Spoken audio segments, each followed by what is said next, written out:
just in case, like, something happens to one of your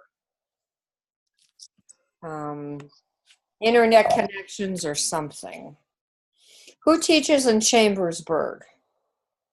Don't any of you? Oh, my daughter just got a thing. They have a 2-hour delay already tomorrow. Ooh, keep it coming. Oh! We do too already. What district are you? Cumberland Valley. Okay, what are you, Meredith? Northern. Did you get a lot of snow? I think we have probably at least 6 inches. Okay. Katie, where do you teach at? I'm trying to remember. I teach at Carlisle. My kids go to Big Spring. They have a delay already tomorrow, but I haven't heard for Carlisle. So. Okay, interesting. Now this is like the first day I think they should have had a canceled. It just kept coming, but I don't think we got the freezing rain we were supposed to. But did Paige answer you, Andrea? Not yet. I'm going to go into the email and pull up that number for Zoom so I can give it to her straight away. Okay. Okay. So I don't know what's going to happen to my screen. And what do you mean? What phone number? Oh, well, yeah. You know what I mean? Yes. All right. Okay. Now my dog decided it's time to play. Yeah. Okay. So, who emailed me about their scores today? Was that you, Heather? No. Can you tell the class what happened? Oh. So I didn't get any hard books. I only had one instructional. And tell them what the teacher led you to believe, like do the whole scenario. that's a fine. Okay. Well, the teacher said he was a DR10. DRA. So I tested him with the E and it was easy. The F was easy. The G was easy, which that's a 12. Mm-hmm. And then H was instructional. That's a 14. And then the I is a 16 DRA level, and that was easy. Ooh. I know. So I wonder if that happened in January. Go ahead, Meredith. Do you think that they tested them in January and that DRA that she gave you is possibly a month old? I'm not sure. I'm not sure when I'm sure Katie would know when they have mid. January. Yeah, because I tested my kids in January and I was using that, I tried to go up a score even from where they tested in January because I can see daily that they're making growth because the student that I chose to use, the first 3 books came out easy actually before I found the instructional level because they've just made so much growth so quickly.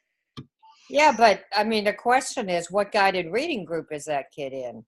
Right. That kid, it sounds like if she feels he's on that level, he's reading much below where he should be. Right. To be able to learn. That's what's scary to me. Mm-hmm. So even if they test in January, they should be reassessing every week and moving kid. See, my biggest concern with teachers is they leave them in a group until the next time they're tested. And that just checking in.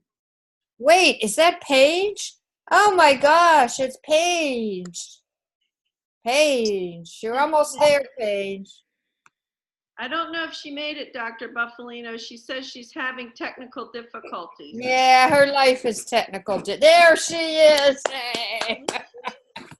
I don't see her. You don't see her? Scroll. You have to scroll.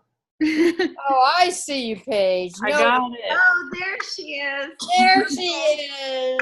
Yay. Paige, did you read your email today to know we were having class tonight? Yeah, I did. I just couldn't get in. Oh, okay. I was saying all these mean things about you. Thanks. I just said she probably didn't read her email. That's all. I think I said. Did I say anything else? No, you didn't say anything at all. Okay, see you online page. All right, so we got to deal with the dog playing with his toy, the cat, my devil cat right here. So if they don't attack me, we're all in shape. Okay, we have to learn these next 3 tests. And if we don't get to them all, then we really need to look at our syllabus. So can you pull out your syllabus? So let's see where we're at. And thank you all for doing this. Even you thought you were going to have a night off and you didn't. My dean is so proud of me. She's like, wow. She thinks all the classes should do something like this if they close. So see, we are trendsetters right here. Oh. So I'm going to go around and try to find, wait, I'm not doing anything till I get my syllabus.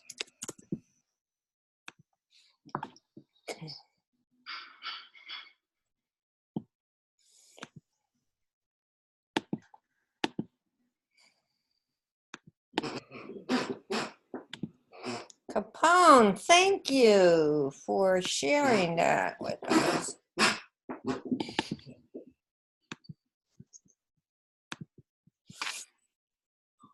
So I don't have the syllabus at home that we adapted, so you may have to help me because we changed dates and things like that.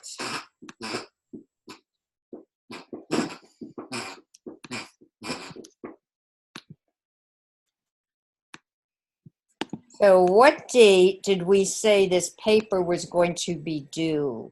Didn't we say that? Okay, go ahead. March 6th. March 6th, okay. So let's take an overview. Let's see where we're all at in terms of testing to see if that is possible.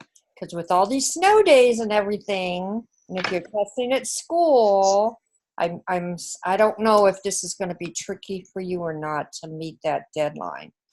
Because we still have to talk about how to write this up. I mean, that's the most important thing, is after you have the data, knowing how to write this up, how to analyze the data. So, hold on. I'm still... Okay, Katie, can you tell us where you're at? Have you gotten anything done? Where are you at? Yeah, actually, I was in on Monday and I got 3 running records done on my first grade student, but it took like almost 30 minutes to do that. And so I'm going back on Friday to complete his running records, and it's going to take all I can do there to do that. And that's not, and then I still have to. Okay. So talk about the 3 running records you did. Yes. What took you so long? I think it's just like giving him the opportunity, like till I got over there and gave him the opportunity to write for each one. Like the 3 running records, it just took like just about 30 minutes till I went through the whole. Is he reading slow? He is. What level are you testing? What level? He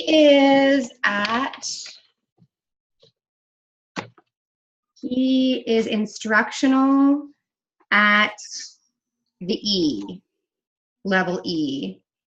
So I gave him C. C was really quick. It was like not long at all. Okay. And then the D took a little longer, and then the E. But until I did the running records and then I made the tally, to find out if it was easy or not, which was pretty quick. But then, talking to him, having that discussion, and then doing the writing piece, it took about 30 minutes.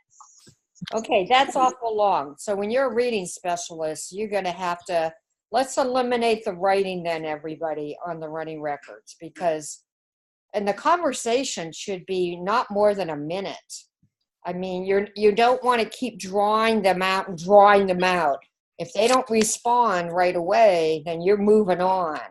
Okay. There's some speed here that we have to be conscious of.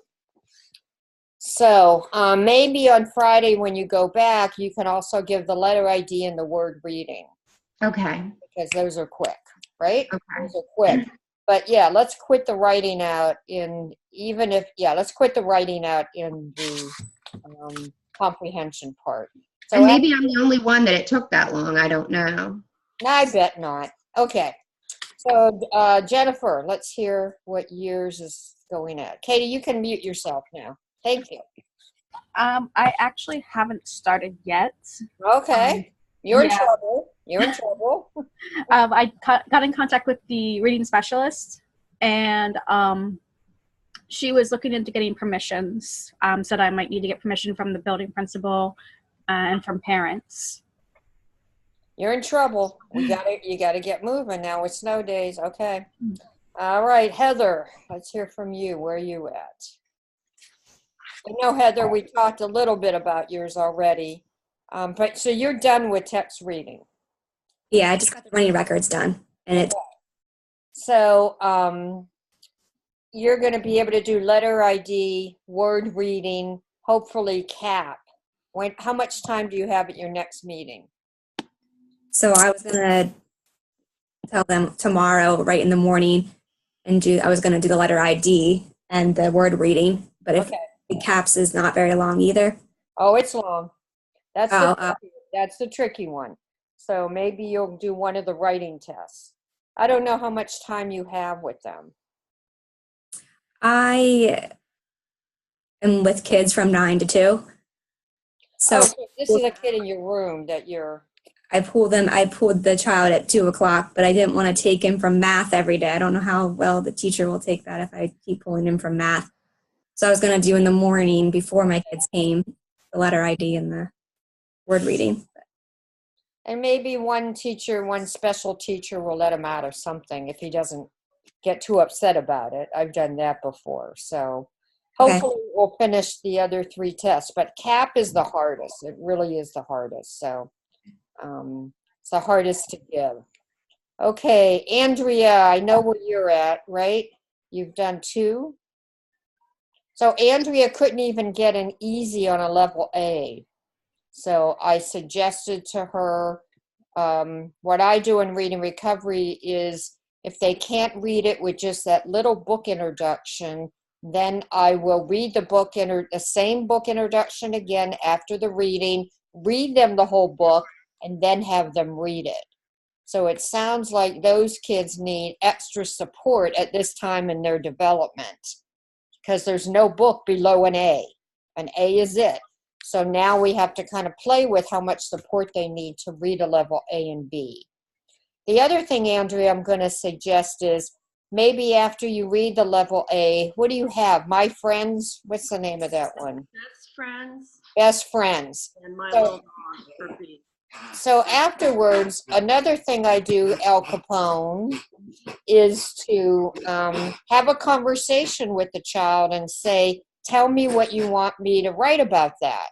And then I write the sentence out on a blank sheet of paper and then have them read it and take a running record on that. So that's kind of below an A. Okay. So you have a conversation after a book they've read. And then you finally say, tell me something we can write about that. Now, if she says, I want to write, my friend Suzanne lives down the street, and they're not going to read that. Okay. So you're hoping they come up with a sentence like, I have friends too, or, try to mold them into a sentence that you think they'll be able to read back. Okay. So that's the only below level A strategy that I use when I'm working with kindergartners. Okay. I'll try both. I'll see what. Okay. Yeah, do both. Do the read to them, and so if you were nearer to me, I would give you other level 1 books that they haven't read before, and then read it to them and have them read it back. But because you only have the testing ones, just try those because they never heard it read correctly, right? Right. Right. And I'm also wondering, I don't have much of a rapport with her yet. I've been in the classroom to volunteer a few times, but Okay. so maybe she was a little nervous. But that happens with reading specialists in kindergarten. They're not, unless they're assigned to kindergarten, they kind of, but again, she could be a shy kid, absolutely. So maybe if you want to bring some paper and a draw with her before you get started, you could do that. I've been known to do lots of things. Walk down the hall with them, talk with them, whatever. Okay, Paige, where are you at?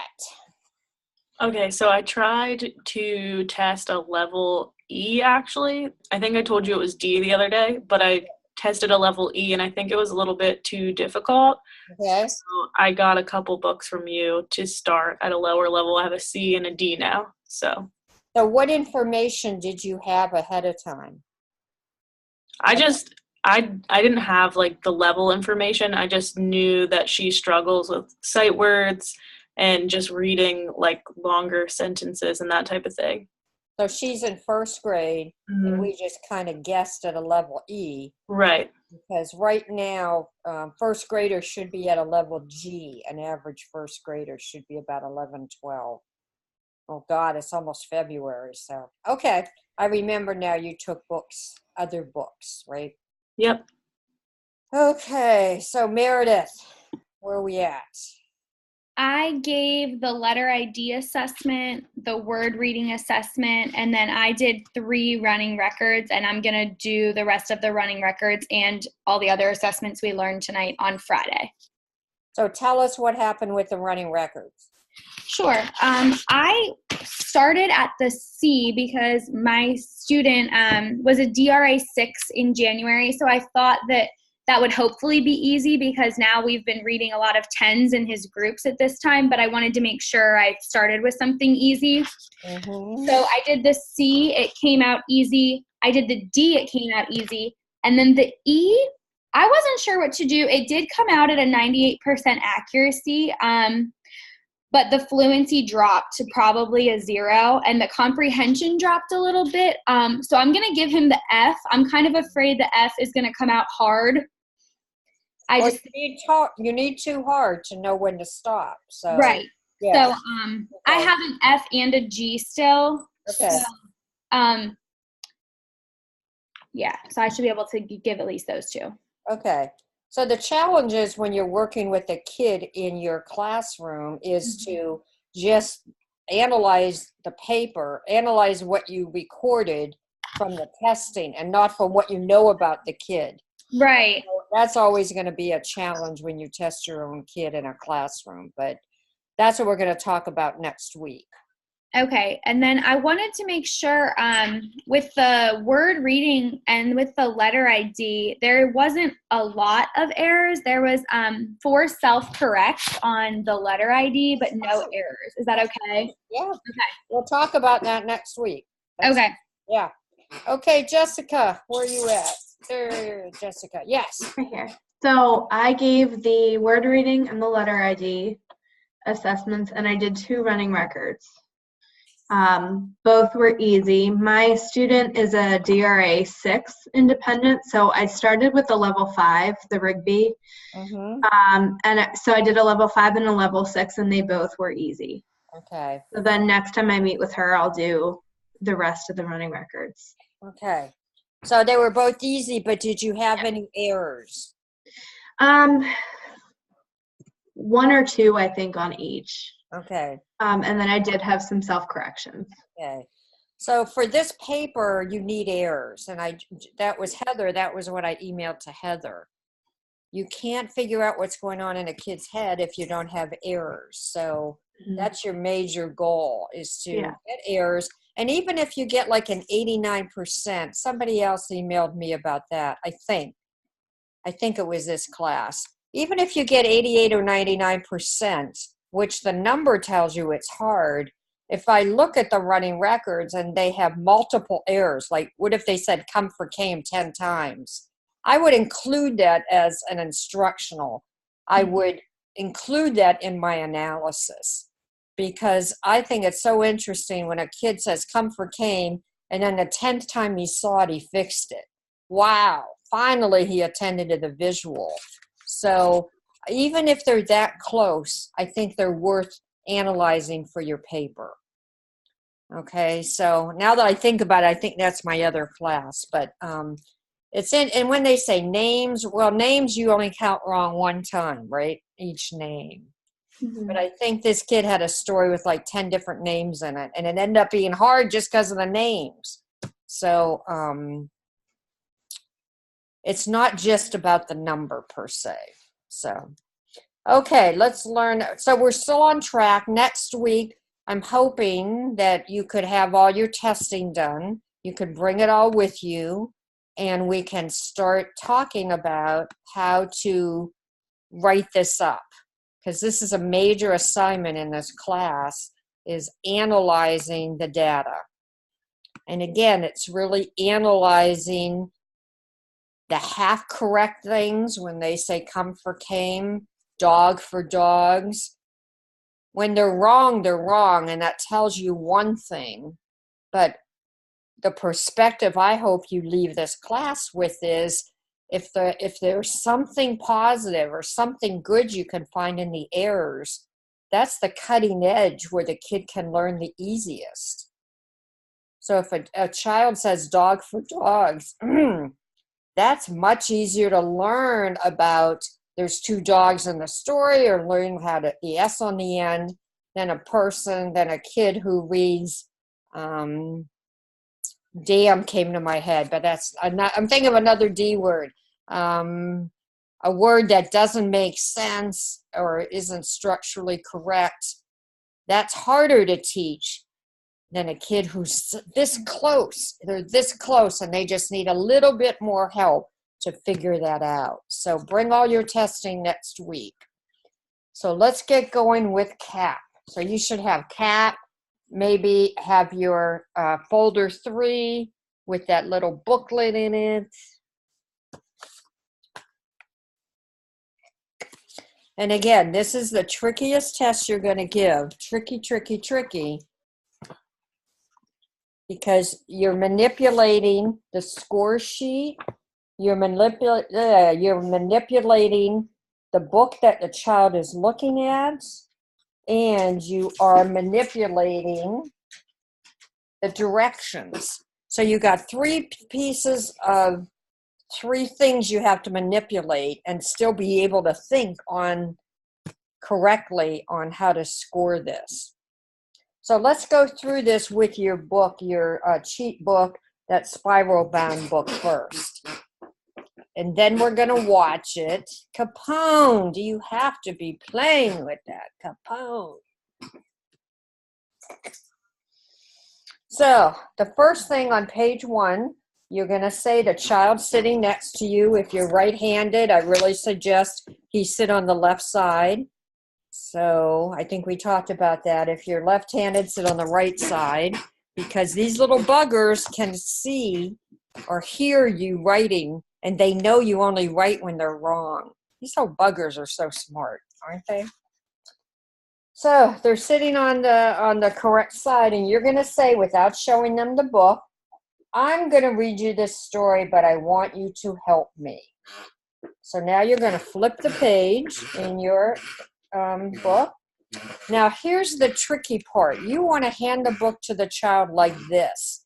It says, pass the book to the child, holding it vertically by the outside edge, but I find holding it under here, but the spine has to go towards the child. The spine page. Right. But see, if you put it over here, they're seeing the front of the book. So you're putting this like right in their breastbone area so that they're not seeing the front or the back. So you're not giving them a clue. And then you're saying, show me the front of this book.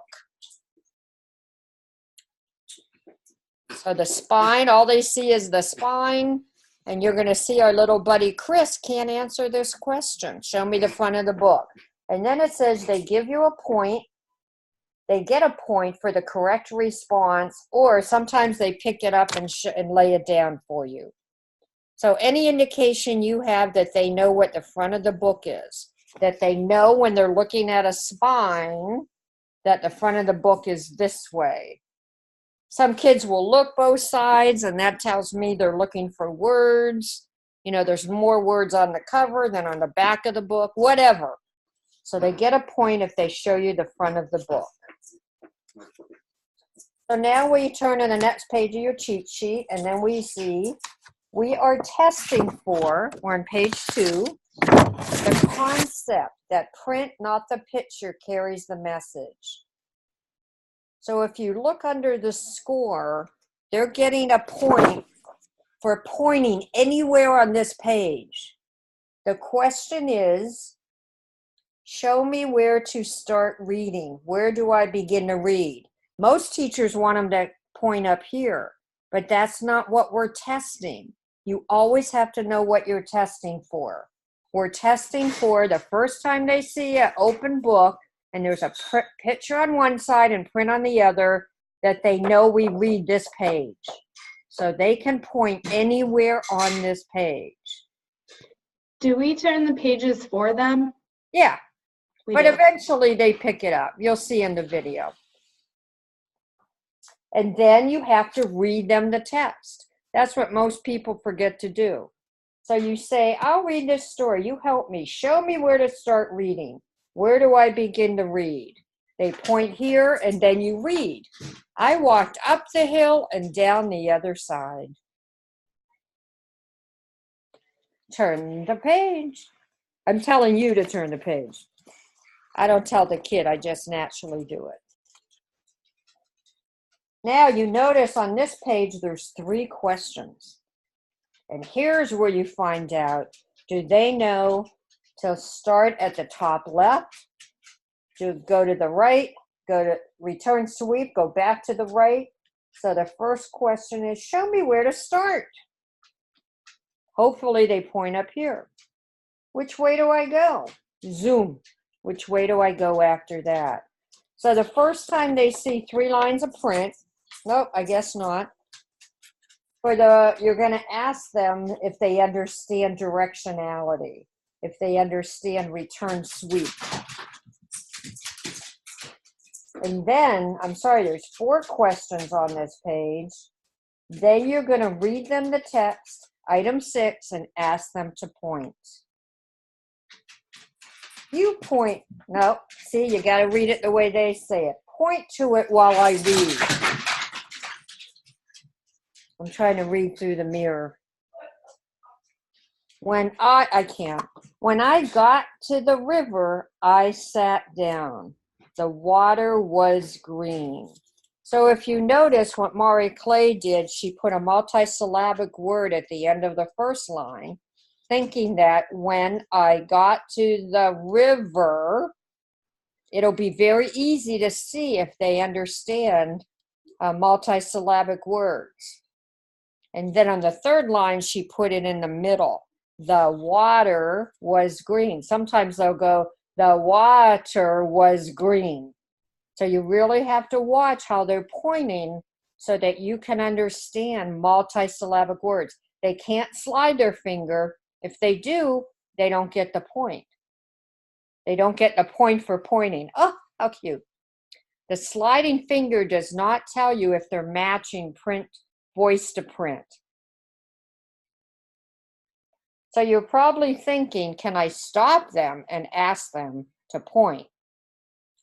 You can repeat the prompts. So if the kid was going, when I got to the river, I would put my hand on his and say, let's do it again, point while I read. But you cannot stop them and say, I want you to point, or, nothing. You just kind of repeat what the prompt is. Because then you might find out they don't know what pointing is, or they don't understand these spaces are word boundaries, that's where a word ends and a new word begins. So there's a lot to find out by this voice to print match. So that one you don't have to read again afterwards because you read it while they were doing something. Let's go to page 6.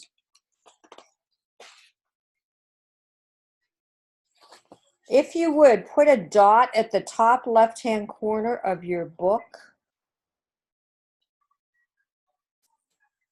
Also put a dot on your cheat book up in the same place. And this is something a lot of people who have given this test for years develop. There are 3 pages in this book where you read the text before you ask the question. So when you turn the page and you see that dot, it's going to help you know, oh, I got to read this first. The water splashed over the stone and over my feet too. Show me the first part. Now look at the score. They get a point if both are identified in any sense as applied to the whole text or a line to a word or to a letter. So when you say show me the first part, some kids might go back to the front of the book. That's correct. Some kids might go to the first word. That's correct. Some kids will show you the whole first. That's correct. So we're testing the concept of first and last.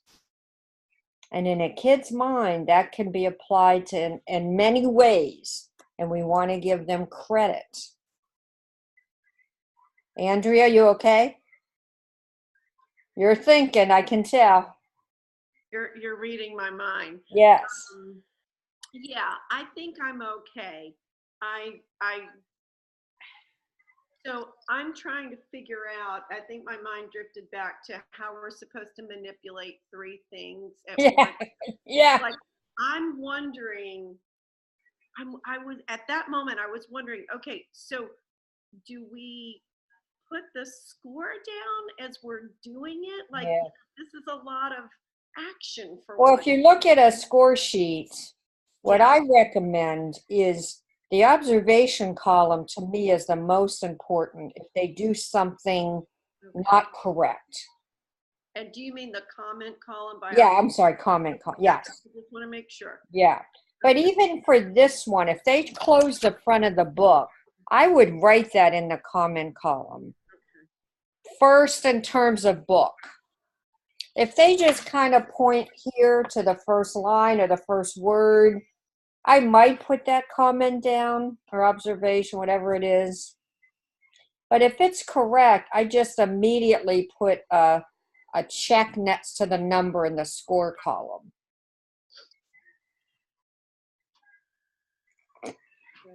Well, the score column is blank. Right. So what if they get, are they going to, I guess that's where I'm confused. Okay, hold on. I'm going to pull up one right now.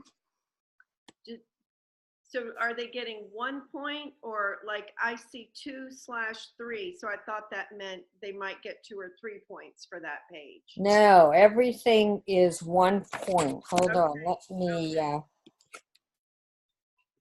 lost So everybody. that's literally the page number. Is that what that is? It's the item number. Okay. I'm with you now. I'm sorry. No. So you see, this is little Chris that we're going to watch. And as you can see, I don't want to show you Chris. I want to show you Aiden.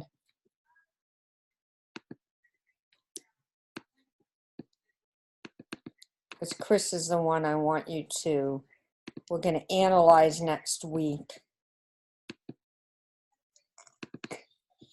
So as you can see, if they're doing it correctly, you just put a check or a 1 in the score column. And you're right. What's confusing about the score sheet is the lines represent pages. So you can see items 3, 4, 5, and 6 are all on page 4 and 5. Okay. So on that page, there's 4 questions. That makes more sense. Thank you.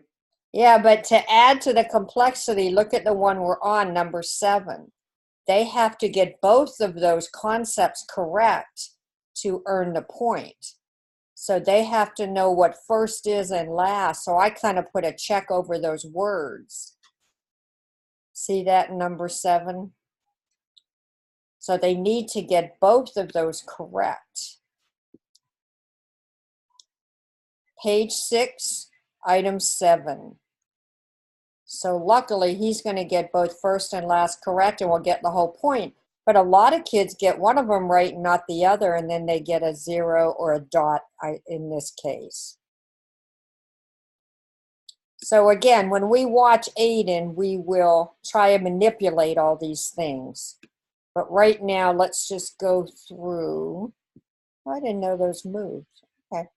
You learn something every day, don't you? Okay. So let's go to item. So where do I, show me the first part, show me the last part. Some kids will show you the last part. Fine. Some kids will show you the last part, or they'll show you the last word. Any idea at all that you think they understand first and last, we're going to give them points for. So what would be an incorrect response for that page? An Like incorrect, if they just didn't point to anything, or if they pointed, or if it was, or if they said, I didn't know, or I've had kids say, I don't know, you're right. It's just if it's wrong, if they don't try anything. okay. You're right, because I've had kids show me the T and the, and then the E for the last part.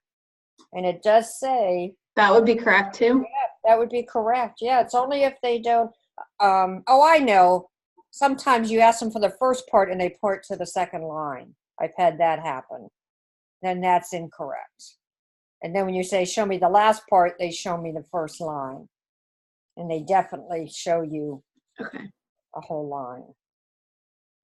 Okay, page 7. Oh, we don't turn the page. That's this thing over here. Show me the bottom of the picture.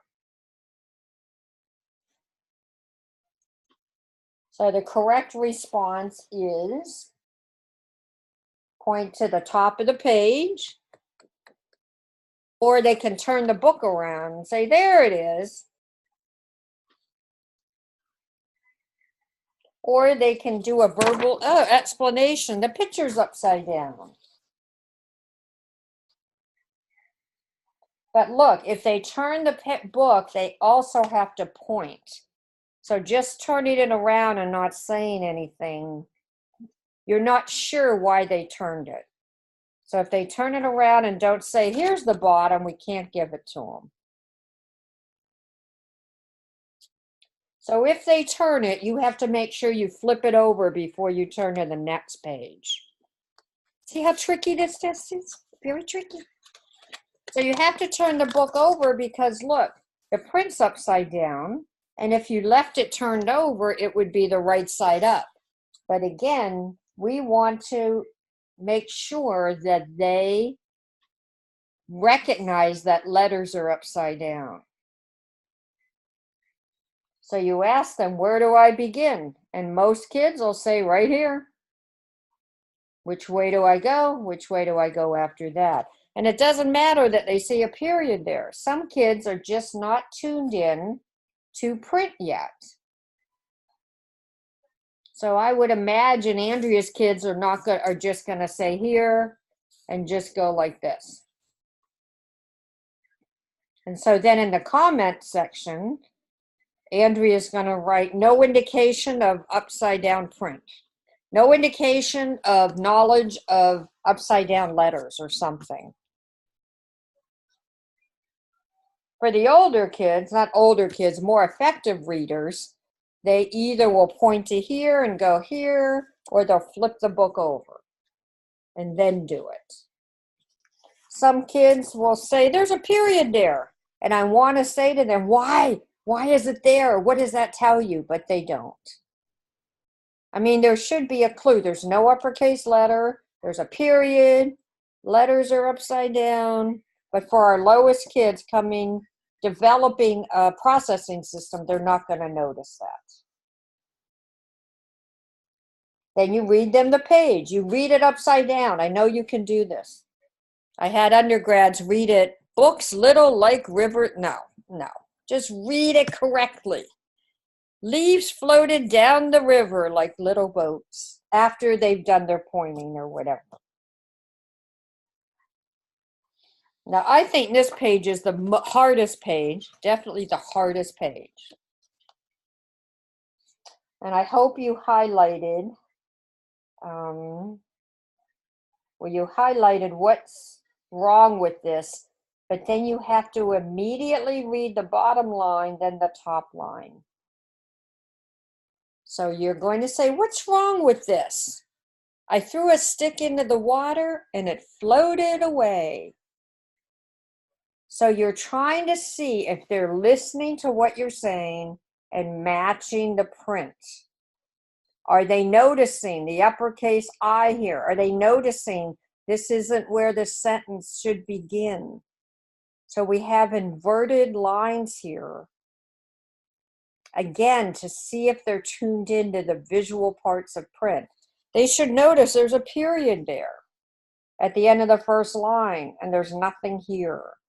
And if you read in your chapter, I know you read it a while ago. If you have your book open, now I have to find it.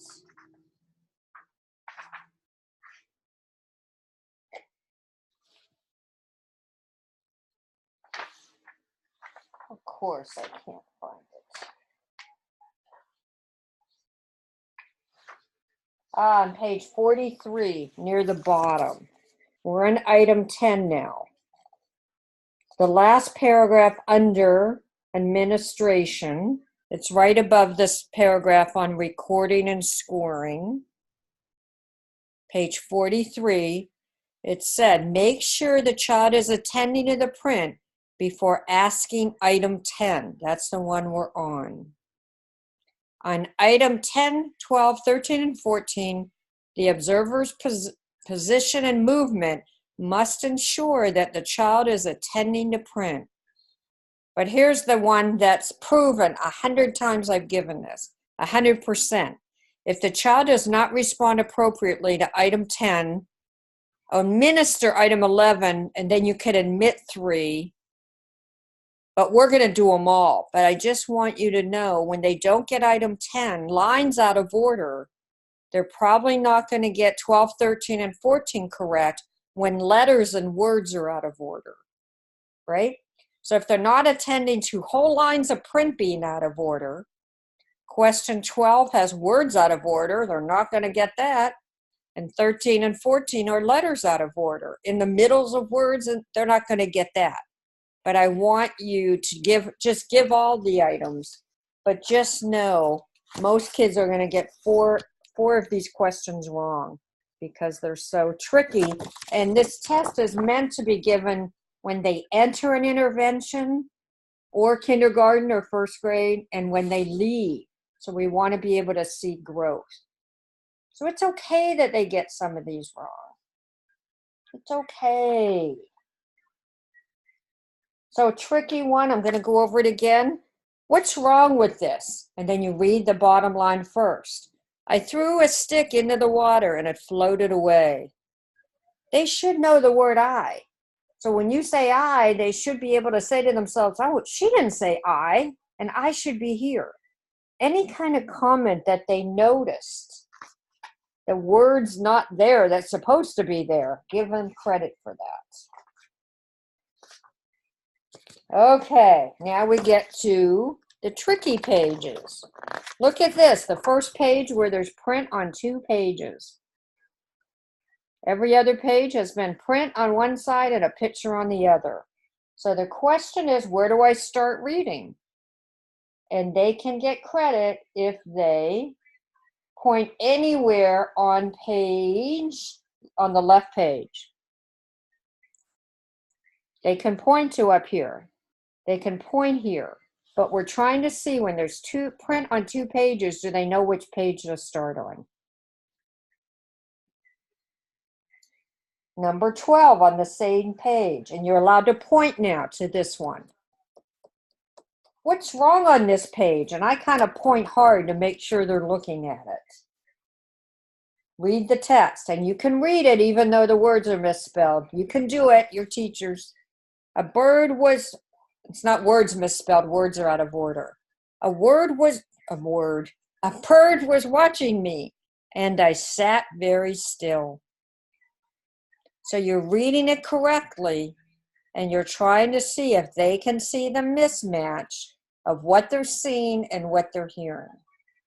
I'm going to do it again. A bird was watching me, and I sat very still. Yes, Andrea? One pointing to the words at this point. Are we pointing? No. Okay, so no pointing. No We pointing. ask them to point and we're not pointing. Okay, thank you. And the idea is, you know, they should know when you say and here, it's not I. You know, so she set it up with clues to help them. But again, if they didn't see lines out of order, they're not going to notice. Most of my kids answer that question, what's wrong with this? Oh, her foot has a bunion on it, or they talk about the picture. So that you're going to write that in the comment section. Comment on picture. You don't have to actually write what they say, but I always say comment on picture. Oh, the bird's going to peck her eyes out. That's what one kid said to me once. Look at that bird, he's going to peck her eyes out. Okay. Let's go on to the next page. Little boys are such fun to work with. They're such fun to work with. Okay. And so now we're on this page 13. Now the words are in the correct order, but the letters are out of order. And she took some high frequency words that she thinks they should know. And maybe they should know is not spelled right, ADN. Came, maybe. So you say, what's wrong on this page? And you point kind of strongly. So when you watch the video, watch that. He came closer and closer. I moved my toes and he was gone. He flew high up into the tree.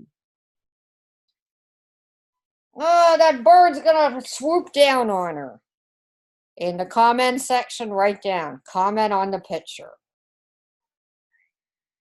Because I would imagine, like Heather's kid may notice some of these. Meredith's kid, you know, but Andrea, no. They're gonna be like, even though you're saying, what's wrong with the writing on this page? And you're pointing. No, you're saying, what's wrong on this page? So then and I really hope you find some fool to practice this with, like husbands, boyfriends, a friend, and to tell them to act like a first grader. I really suggest you do that. Okay. Page 14.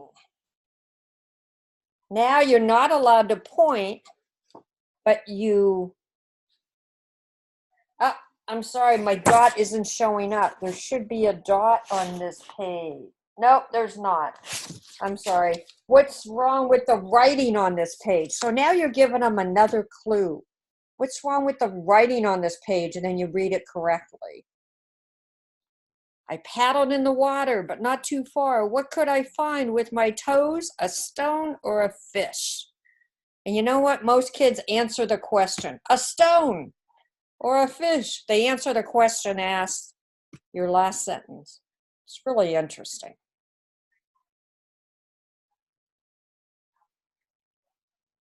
I have a question. Yes, please. So they're not supposed to answer until after we read it then? Like Yes. And then you read it? Yes. Okay. Do they start to answer before you start reading? I never have, no. Okay. Because you say, what's wrong with the writing? I never have had that. Interesting. Yeah. Okay. But I always test low kids, so maybe a higher kid would. Maybe. Okay, the next page with the dot. Dot here in the top left, dot on your booklet.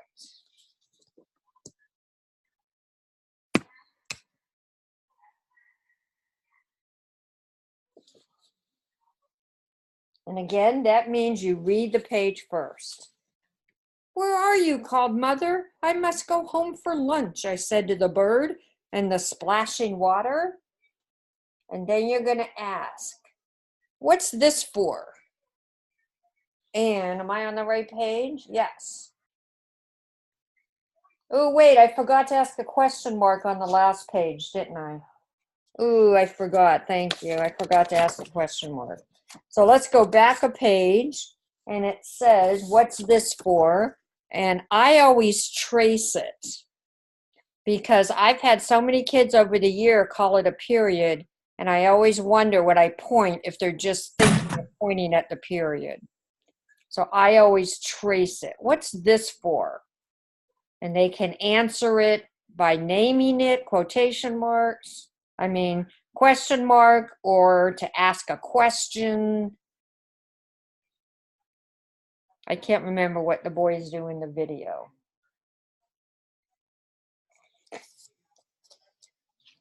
And then the next page, after you say you read the text first, now we're going to look at other punctuation. Now we're going to look at period. What's this for? And remember, we're giving them a point for either naming it or explaining it. So I've had kids say when you stop the words. I've had kids say when you take a breath, a deep breath. I've given it to them. Stopping sign, stop sign. Now the comma, something interesting is going to happen with the comma in one of these videos, and quotation marks.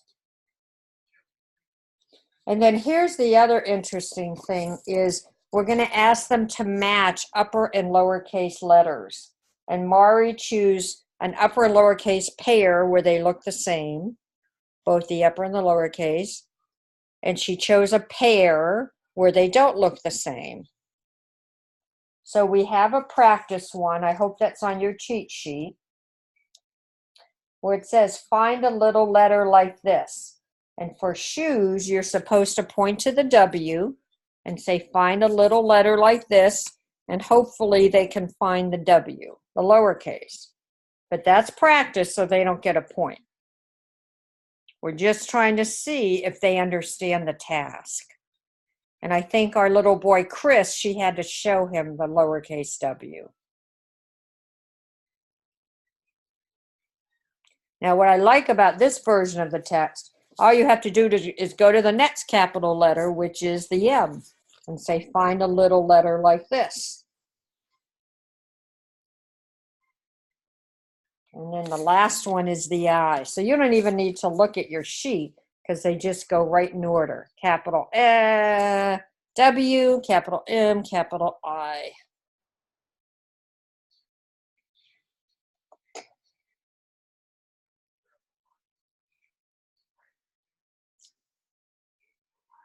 Next page, put a dot at the top. Last page where you read it first.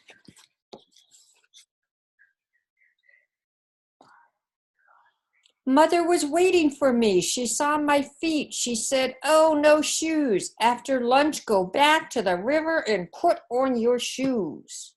Show me was.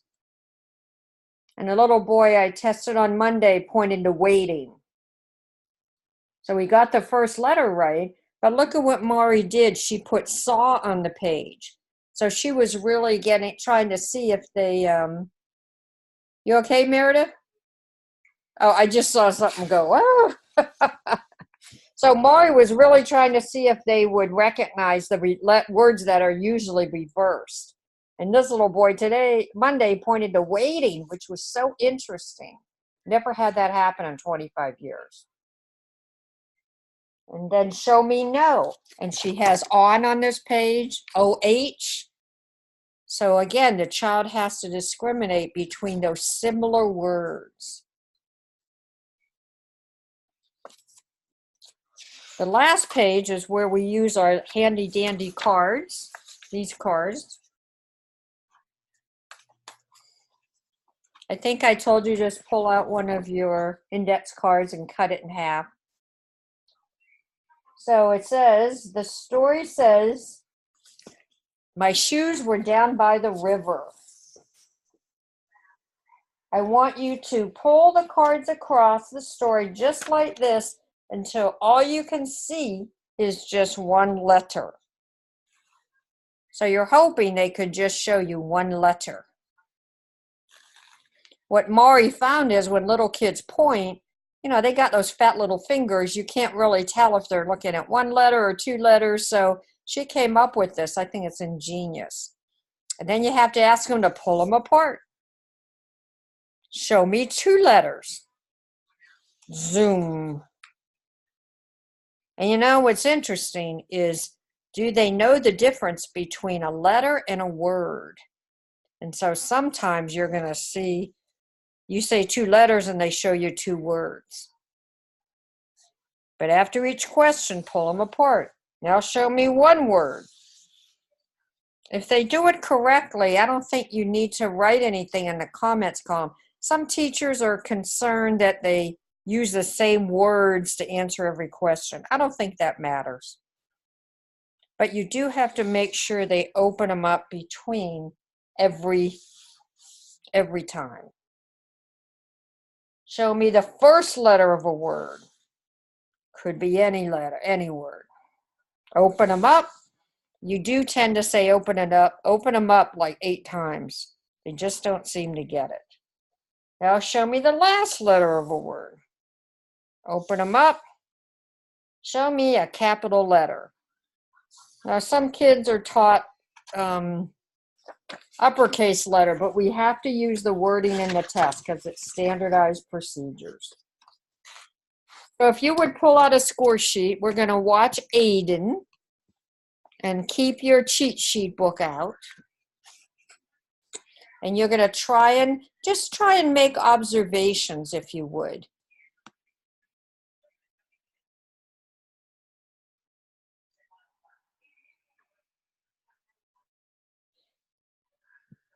Now he's going to use the book, the teacher is going to use the book Sand. All the questions are the same in all 4 books. At the top of your score sheet, you should see all 4 book titles listed in the top left-hand corner of your score sheet. It should say Sand, Stones, No Shoes, and Follow Me Moon or something. We're going to do Sand on this one. And the only question that's different is item 19, where we point to upper and lowercase letters. All the other questions are the same. So when we get to that point, I will remind you about the letters that the child's going to ask. So you're going to try and score this. And we'll go over it. So don't worry, just get as much as you think you'll need to analyze. So anything that's correct, you just put a check in the score column. But anything that's almost there or off a bit, make a comment on.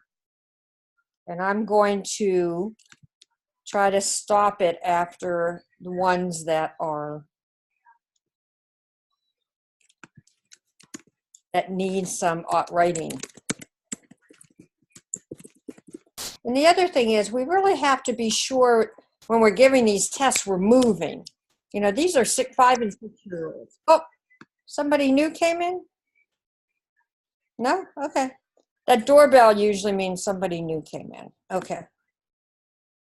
So we have to keep moving. It's really, you want to keep that energy up. Hold on. I'm looking for Aiden. Nope, nope, nope, nope, nope, nope.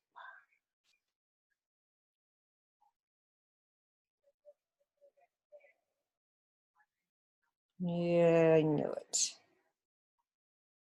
I'm almost there.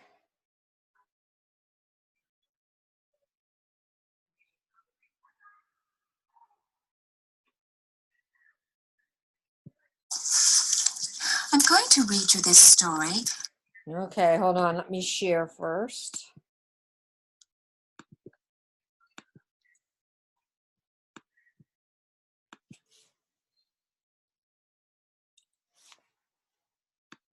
I want you to help me. Show me the front of this book. Okay, so record something on your score sheet. I think it's correct. Sand. I'll read this story. You help me. Show me where to start reading. Where do I begin to read?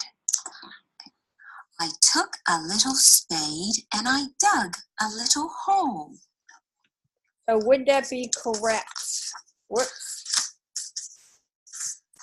Show me where to start. Oh, wait a minute. Which way do I go? Where do I go after that?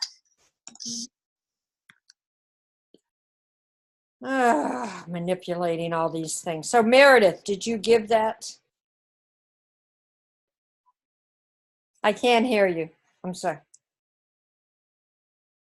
I was accidentally looking at this and missed it. Oh, okay. I was trying to see like what. Okay. Yeah. So I'm going too fast. Okay, I will slow down. Okay. Exit. Something. Okay. So I'm sorry. That's what I wanted to get a feel for if I was going too fast. Okay, I'm going to start it over at the beginning.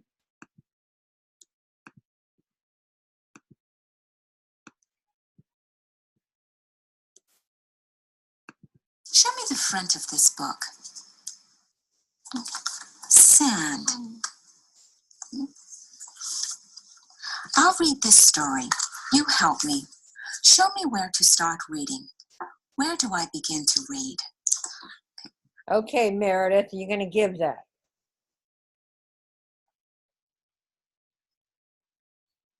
You can't hear me, huh?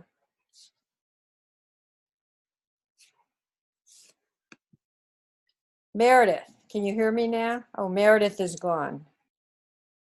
Katie, would you give that? Can you hear me? Yes, yes, I would give that. Okay. Okay. Meredith must be gone. So the kid pointed top left, but again, remember, they can get that point whether it's the front of the book. I mean, see, now I got to look again. Top left, any concept that prints carries the picture. You're back with us, Meredith? Okay. Who knows? Technology. Okay.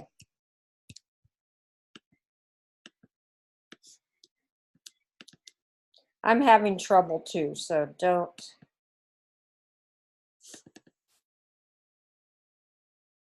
Oh my gosh. You're seeing my daughter now. Okay. What the heck is going on? It's technology night.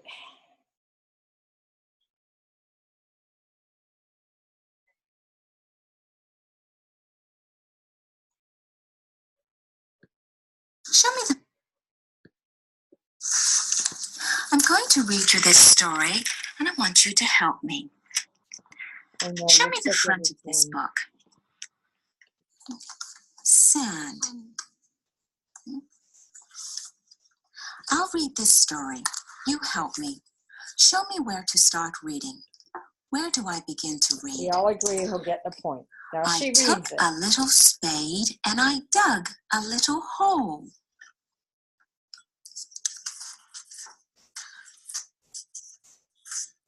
Show me where to start. Where do I go? Where do I go after that? Mm-hmm. Okay, so that question has 3 parts. They have to answer all 3 parts correctly. Where do I start? Which way do I go? Which way do I go after that? Okay? And some kids will, you say, where do I start? And then which way do I go? They do the return sweep.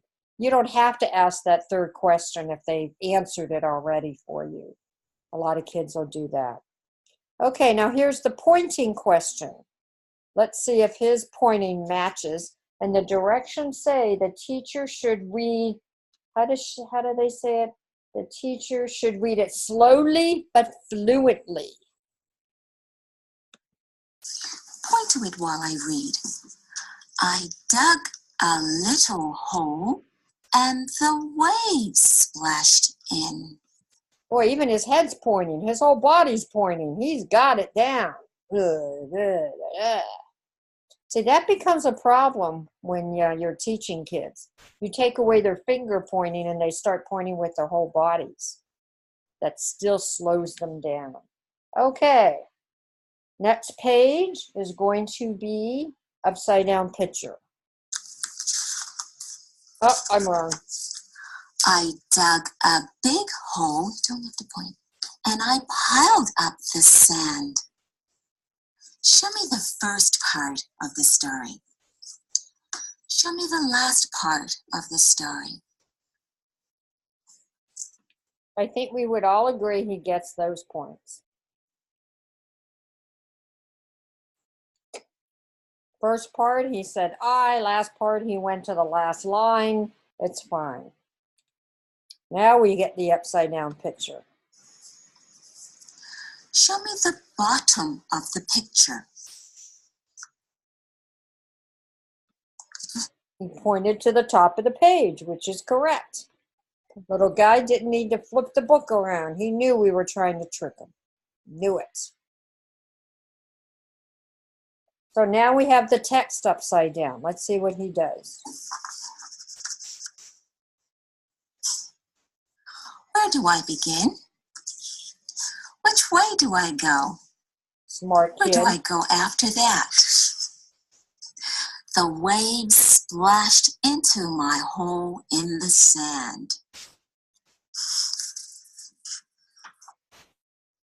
So again, he's very observant. She read it, and they just keep going. Now here's the tricky page. This is the page I think is tricky. What's wrong with this? I jumped in the hole and I splashed with my feet.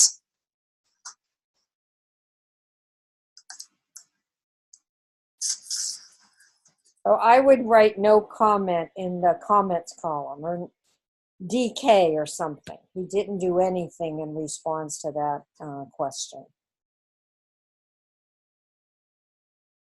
So remember, that's item 10. So he probably won't get 12, 13, and 14, but we're going to ask him. Now we get the question with print on 2 pages. Where do I start reading? Got to give it to him. What's wrong on this page? I sat in the hole and I splashed with my feet.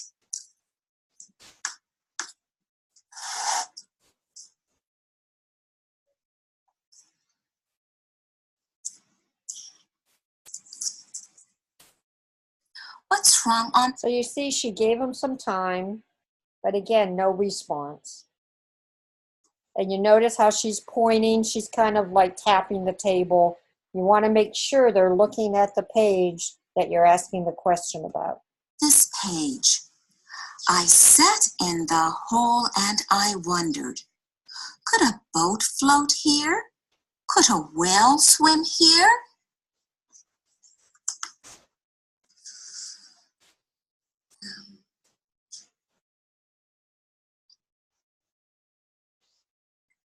No response. Okay, so this question is, we're giving them a clue. What's wrong with the writing on this page? What's wrong with the writing on this page? Shall I make a hill with a coconut tree? And a house for me and a yellow starfish? He would be able to make a hill with a coconut tree. So commenting on the picture, he said something about he can make a hill with a coconut tree. So the word writing never entered his brain. What's wrong with the writing on this page? Very interesting. So now we're going to ask the question mark. What's this for?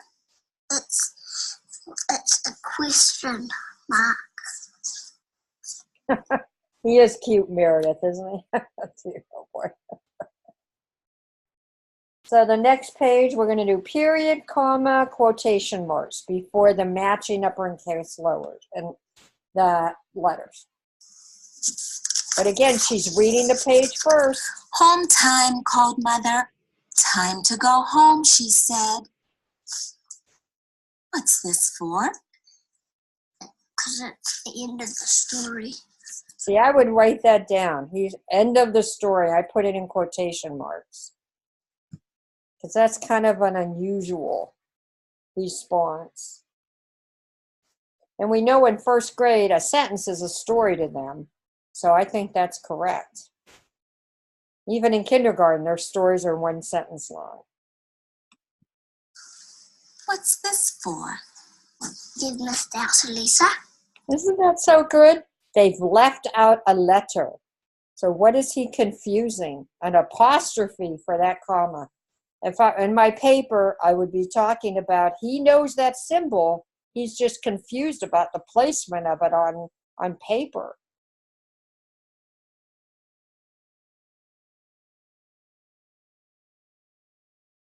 Now let's see what he says for quotation marks. What's this for? A speech mark. Speech mark. Can you find a little... Whoops.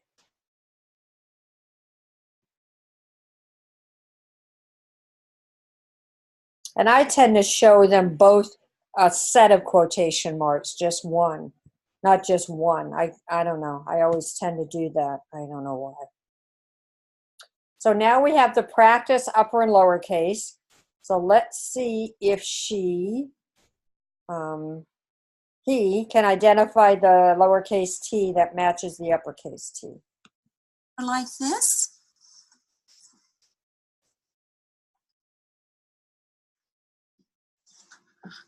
Yes, there it is. So remember, that's the practice one, so you don't have to score it. You just tell them if they can't do it. So now I think she goes to, they're in sand. She's going to do the M and then the H. Can you find a little letter like this? The H and then the M. Mm-hmm. Yes, he Can got you it. find a little letter like this? Mm-hmm. He got both of them. Now you notice she's kind of confirming him by saying, uh-huh. You're really not supposed to do that. You're not supposed to give them any indication if they're right or wrong. It's tough as teachers, I know. So now we're doing the was and the no. Let's see if he can identify those words in text. And again, she's reading the text first. On another day, I looked for that hole. All I saw was flat sand, soft sand, wet sand, and waves. But oh, no hole. Show me was.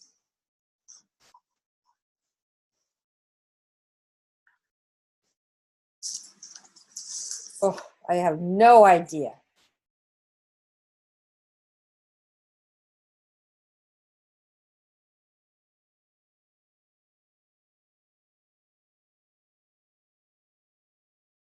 Was, I don't know. Show me no. Mm-hmm.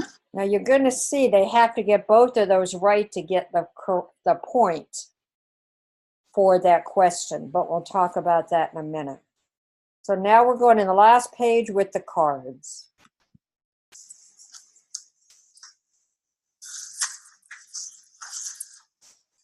This story says the waves splashed in the hole. I want you to push the cards across the story like this until all you can see is just one letter.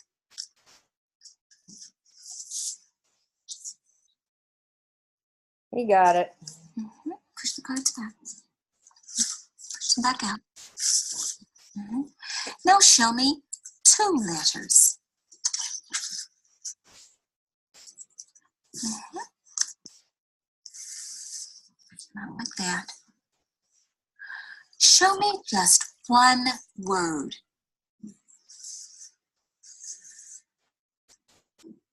Mm-hmm. Push them back out. Now show me two words.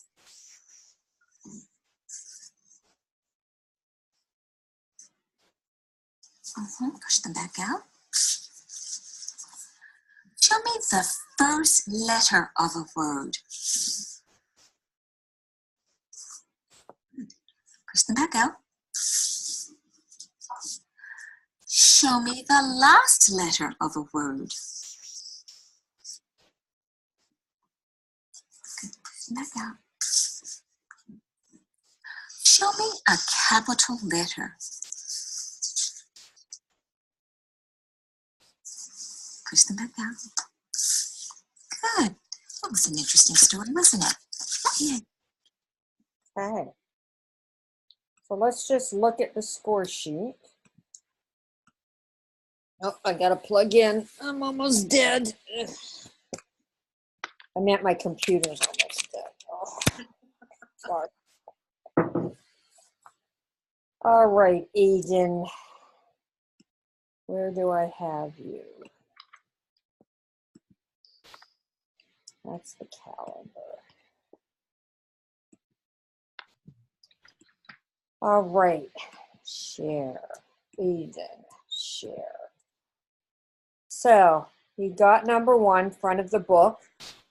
Number 2, as you can see, I pointed to the first word. Even though it was correct, a little detail might help me in the future when he's reading books. So I kind of record things when there's choices.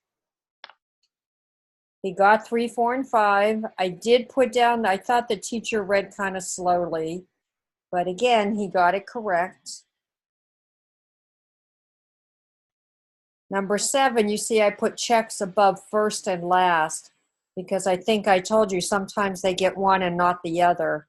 So I kind of do it like I'm running records. So I know when I go to score it, they got them both, so they get the point for both. Number 7. Number 8 he got. Number 9, he understood that the upside down print. Very smart little boy. 10, no response. 11, he knew you read the left page before the right when there's print on both pages.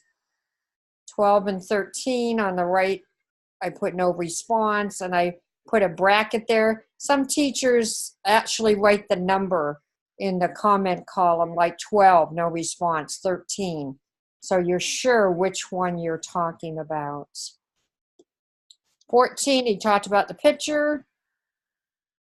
Question mark. 15, he called it a question mark. I don't know why.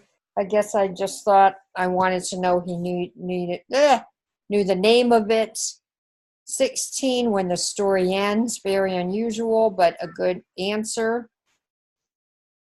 17, missed out a letter. A letter. I have a New Zealand accent, yeah. Speech marks was correct. 19, I put checks over the lowercase letters when they match them, so I know they're correct, and give them the points. 20, he pointed to OH for was, but then he got no, so he doesn't get the point, and then he got the other 4 correct. So his total score is going to be 18, but that's New Zealand Stay-Nines.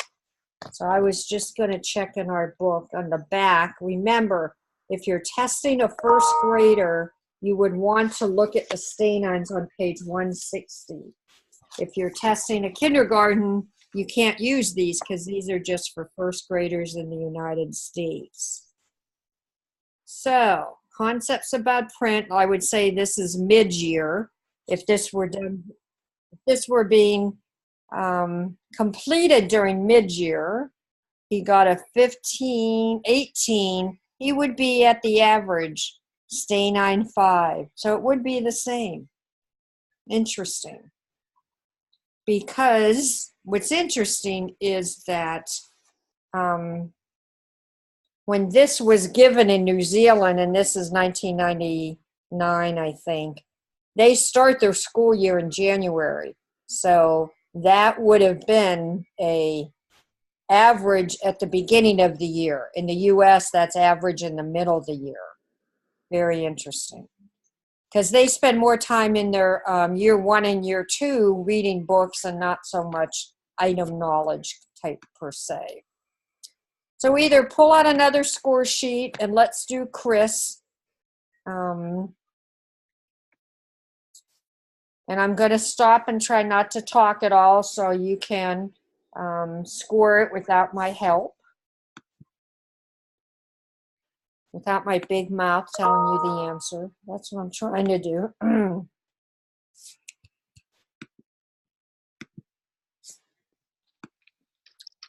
So remember, when you come to class next week, because we have to have class next week, I'm sure we won't have snow again on a Wednesday.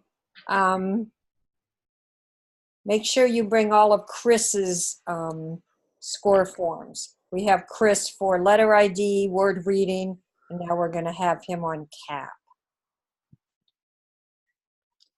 So if everybody's ready with a new score sheet. What's he reading? Which book, Sam? Yeah, thanks. No, I think he's reading Stones. Thanks for asking.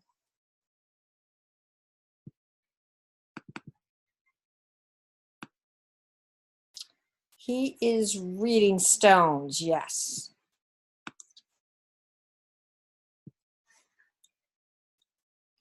Okay, I will try to slow it down a little bit when things need to be written. So I hope all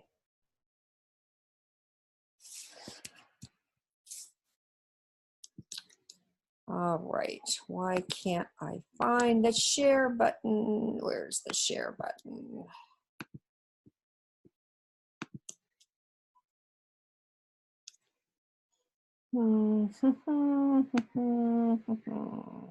Okay, stop share.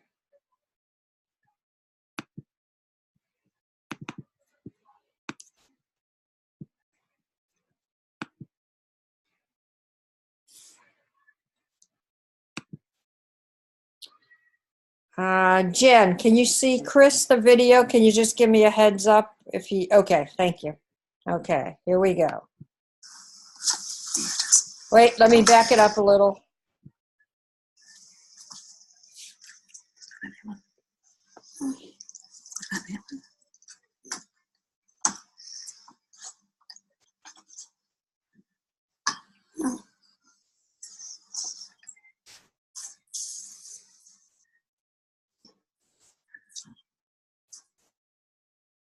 On.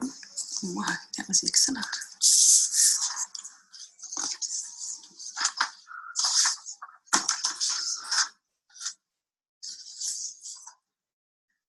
Now, I'm going to read you the story, but I want you to help me. Can you show me the front of this book? Can you show me the front? Show me the front.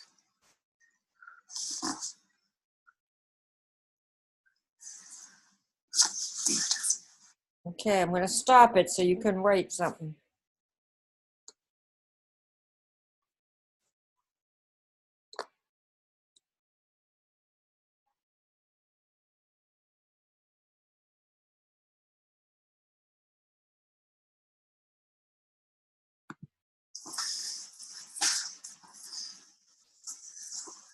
I'll read the story. You help me. Show me where to start reading. Where do I begin? Okay, record something.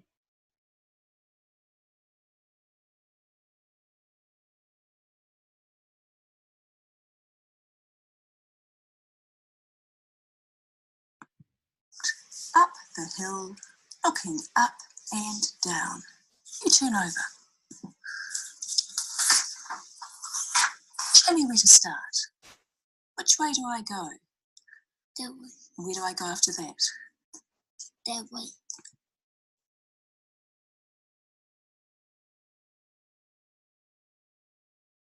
Katie, you got to watch. You're shaking your head every time he does it right. So when you're testing a kid, they're going to know they're right. I do it too. I do it too. Point to it while I read it. I saw a bird in the tree and stones on the ground. You turn over.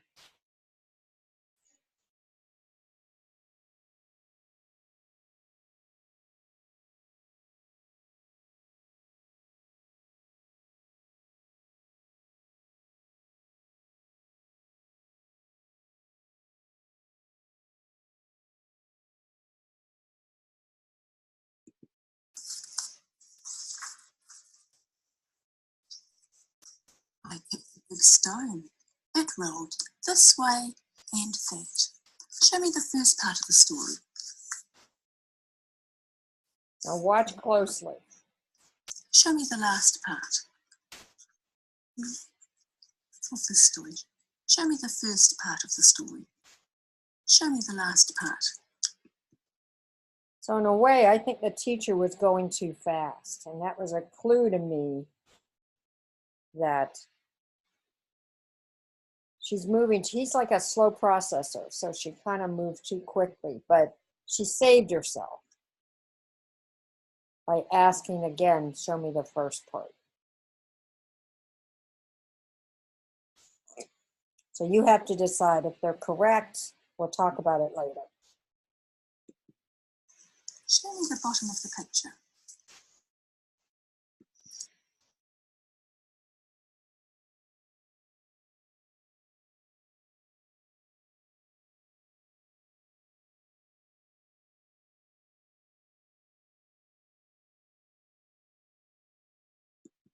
Turn over.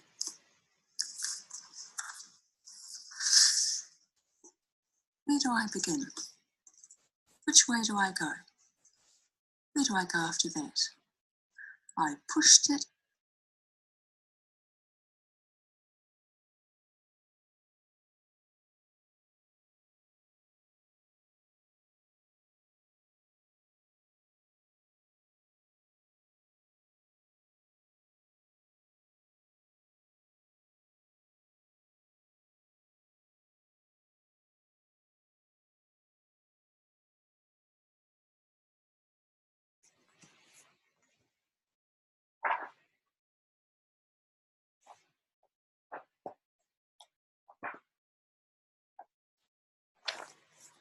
Okay, here we go.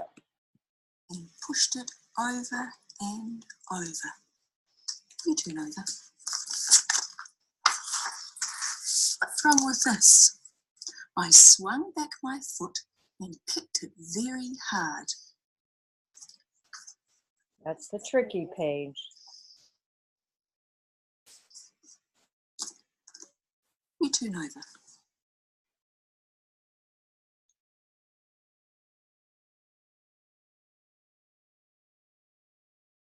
So now you're going to see 2 pages with print. Where do I start reading? What's wrong on this page?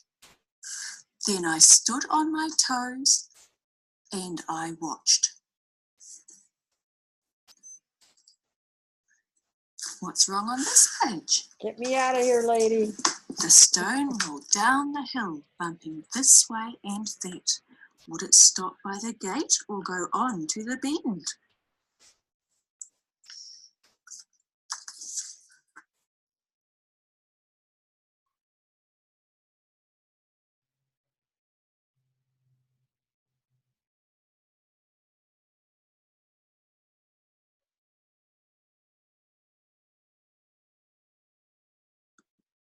Now she's going to ask about the writing. What's wrong with the writing on this page? Would that stone roll on to the house with a swing or down to the flowers that are yellow? What's this for? See, she gave him no time to answer. And she shouldn't have pointed at that page or put her hand there. But there's no response. Because I think she's assuming if he didn't know words out of order or letters, he wouldn't know that. But she didn't give him any time. So now she's going to ask him the question mark.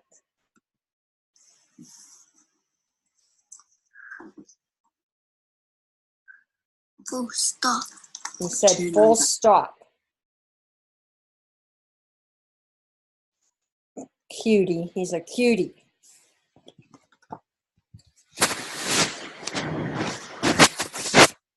God, he's probably like 25 now. He did this in 1999. Oh. Okay, next page. Read it first.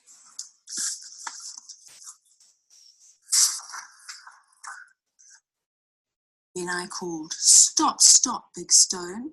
The water will be deep." What's this for? Remember, he said full stop on the other page. Look at him. He's thinking. What's this for? What are these for?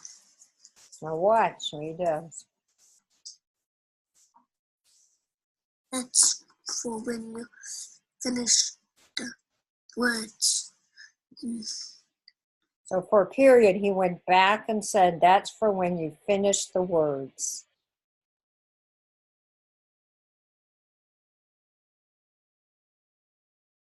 So you have to be aware of them. I mean, he was sitting there thinking, not even looking at the book. It's a shame she didn't notice that he was really thinking hard about that period before she moved on to the other questions. Next page is the was and the no.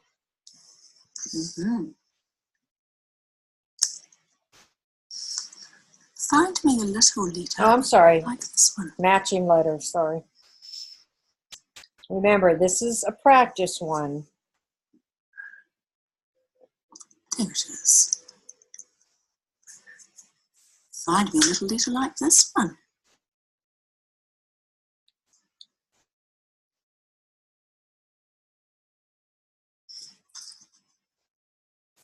Find a little letter like this one. And she has a D on that page and a P, trying to really make sure they know those letters.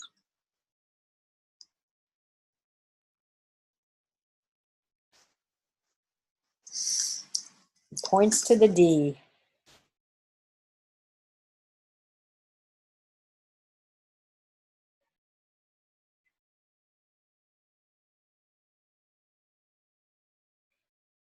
Now we get the was and the no page. On went the stone till it plopped in the pool. I ran quickly. All I saw was the green still water, and oh, no stone. Show me was.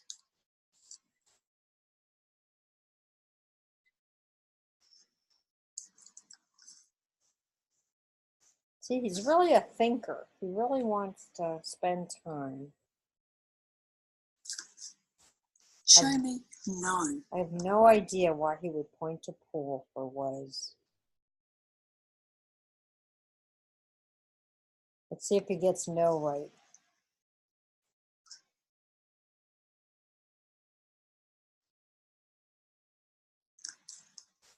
Yay, he got no right. But because he didn't get them both right, he doesn't get the point.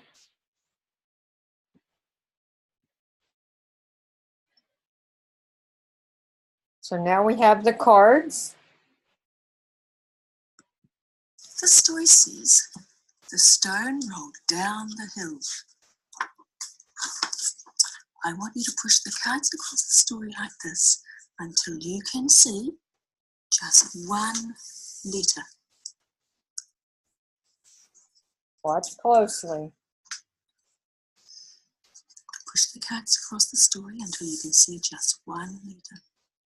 You can't see it, but he got it. Open them up again. Now show me two letters. He got it. He's doing the L's. It's tough. Open them up again. Show me just one word. So he showed a letter. I can't see what letter it is. Maybe we'll see it in a minute. Open them up. It looks like Now an show L. me two words. Two words. He showed two letters.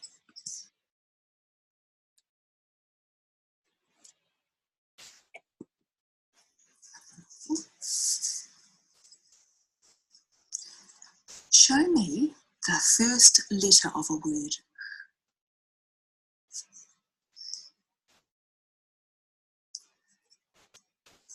Can you use the cards? Show me the first letter of a word.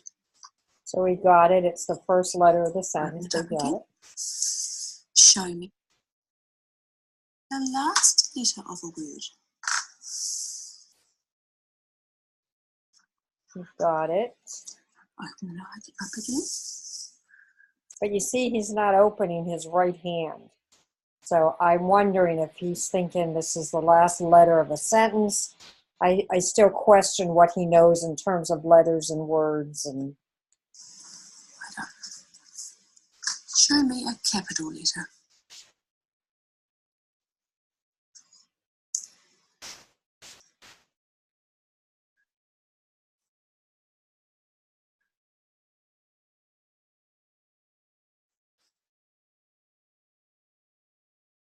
Can you move them across and show a capital letter? nope. Oh, wonderful. Gosh, you've worked hard on that, haven't you, Lou? So you go ahead and score it, and then we'll share in a few minutes. See what you got.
Okay, in the chat box, why don't you type in what score you got? Don't hit return yet.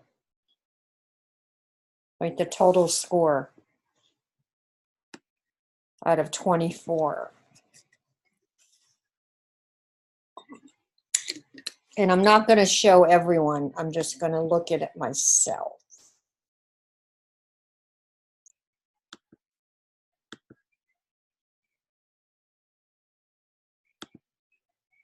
Okay, hit return.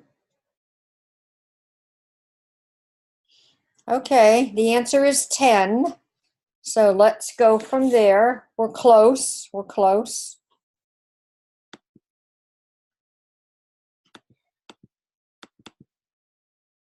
So he didn't get number 1, the front of the book. He got 2. 3, 4, 5, he got. Some of you might not have given number 6, word by word matching. The teacher did read slow. But I guess they feel, the more I watch it, I feel the teacher went too slow. I don't want to penalize the child. So I guess I gave it. Number 7, he got first and last. So I gave it. I put in the comment section that he pointed to sentences. So this is the one where he didn't answer the first question, got the second, the last, and then so I looked at it like a self-correction, but I also think she went too fast. He didn't get the bottom of the picture. Number 9, there's no indication. He noticed the print was upside down. 10, there was no response to line out of order. He got 11. Just like they said, 12, 13, and 14 he didn't get. If they don't get 10, they usually don't get 12, 13, and 14. This is a kid, like I said, when you point to the question mark, he just focused on the period part, I think, and said full stop. And then you could tell on 16, when she asked him for the period, you could see he was thinking. That's for when you finish the words, I would give that. But he's probably thinking, boy, I already said something like that the page before. That's what I want to believe. 17 and 18, no response. 19, he got the T, but he said D for B, so we can't give him that one. 20, we couldn't give him 20 because he said pull for was, and he didn't say no. He did say no, but he didn't say pull for was. 21, he got letters, not words, and he did not get the capital letter. So any question on that?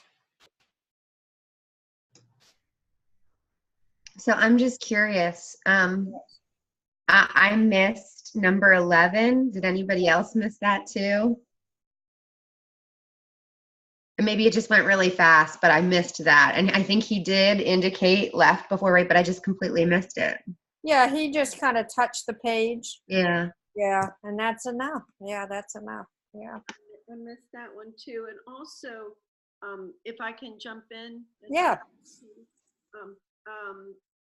There was one where he, I guess it was first and last concept. So page 6, item 7. Right. He would point, for me, I didn't give him that because he pointed to the middle of the line. So you're saying that's a give? Okay.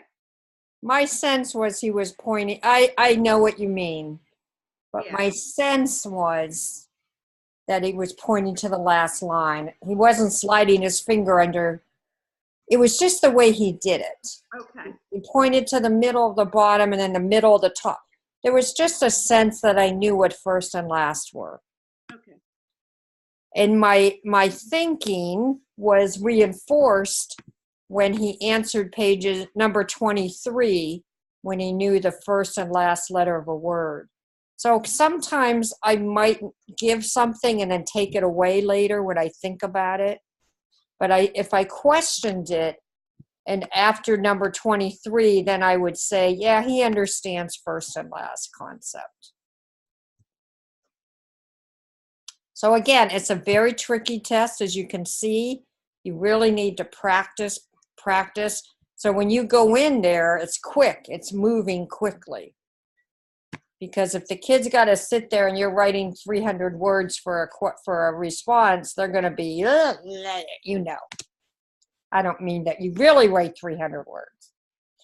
Okay, the last two, I just want to make sure you know how to administer the writing. We're not going to go over the scoring. But if you could pull out folder 4, the writing vocab, and I think you have a cheat sheet in there.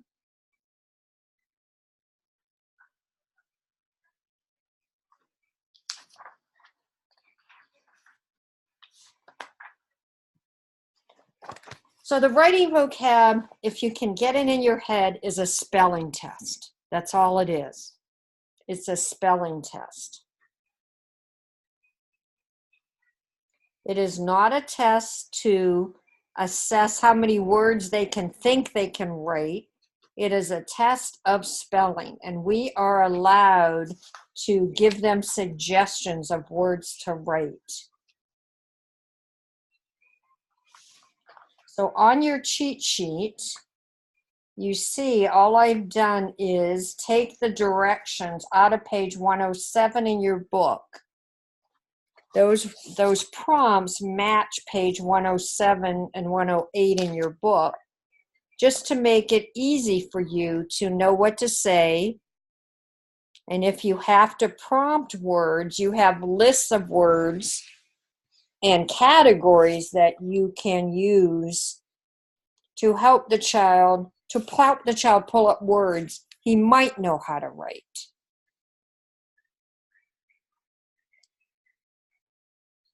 So again, it's a 10-minute write. I would say most of your kids won't take 10 minutes. Andrea's kid won't take 10 minutes. Andrea's kid might write their name and I and A, and that's it. But every kid is different. I tested a first grader last week who wrote 88 words in 10 minutes. So again, it just depends on where they are in that development of their processing system. So again, you have a paper that the child can write on. I tend to just use blank paper, because if you use the paper that Mari Clay gives you, you have to fold the top down so they don't copy the words at the top. So the idea is if you don't, there's a place that says fold here. If you don't fold that down, they copy name, they copy writing. I had a kid write, he couldn't write his name and he wrote Crayola. And I'm like, darn. Then I realized he copied it off the pen. So, I mean, kids are smart. So, and I was ready to give it to him, and he couldn't write his name. His name was Sam or something. Anyway. So Mari really believes in the power of the name. So we start this task by asking the child, we start by saying, I want to see how many words you can write. Can you write your name? And then you start your timer. You could have your iPhone out and you could set it for 10 minutes. I get frustrated with my iPhone because then it goes to the home screen and I can't see it all the time. I guess I got to learn how to shut off the home screen so it doesn't, black out or whatever it does. But as soon as you ask, I'm sorry, I should say we're using a marker, no pencils. We don't want them to erase anything. And we just ask them, do you know how to write your name? You start the timer. And what's neat about the cheat sheet is that I gave you, on the bottom, there's space for you to write what the child's writing on their paper. So your cheat sheet, let me show you one, should be an exact copy of what the child's writing. Because what happens is, so here's one that I got today from a teacher. I don't know if you can see it. So this is the cheat sheet. And on the bottom here, she's writing down what the child writes. And this is important because, like, sometimes you'll say to the child, can you write is? And they write IN. We can't give them that point because they're not writing the word you think they're writing. So it's very important that you record down here what you think the child is writing, or if you can read the child's writing. So here's this child's writing that I got today. And you can see this child likes to write on this way of the paper. That's fine. But you can see without spacing, if the teacher wasn't recording what the child's writing, you would probably not be able to discriminate of many of these words. Like here, I might give am, and it's really a name. So what the teacher did after she wrote down on the cheat sheet what she thinks the kid is writing, she goes over here and circles the words so that she can go back later and score them.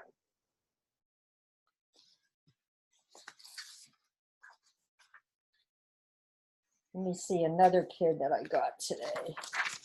Writing is so, I just love writing. I just love kids writing.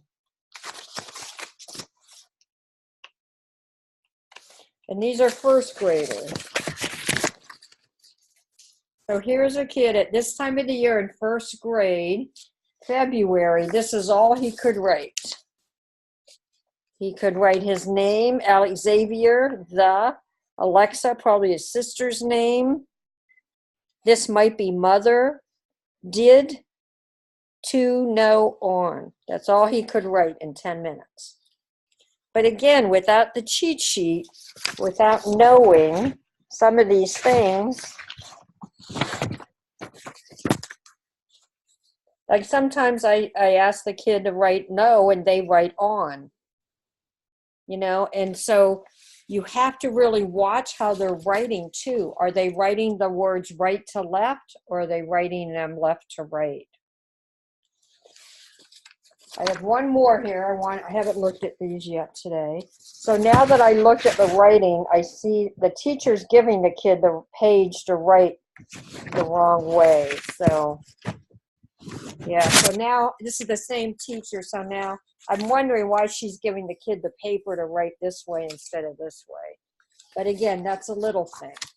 At least this is a kid in first grade too, and you see how much more he can write.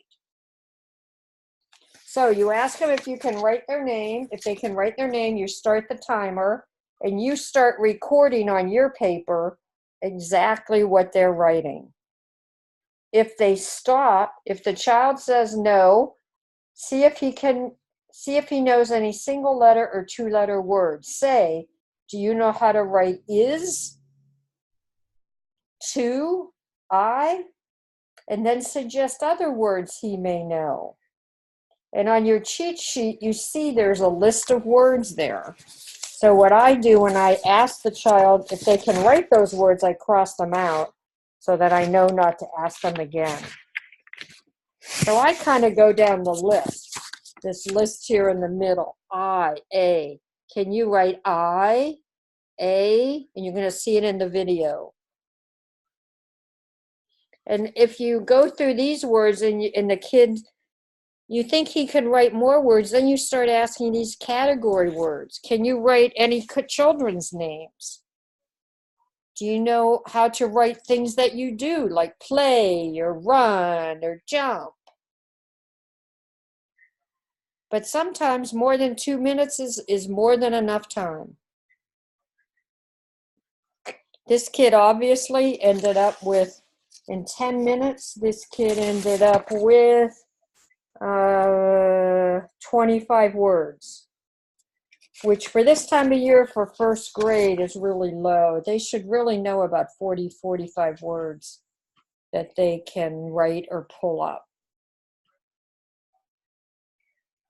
So we're going to watch, if you have a cheat sheet, we're going to do Chris, and I want you to record everything that he does. And if the teacher asks him to write something that's different than what he writes down, you need to record it like an error on a running record.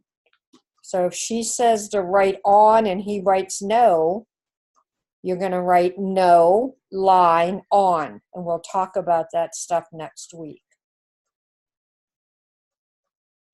And again, if you in the next week want to go back and look at these videos, this is on YouTube. And it's called an observation survey.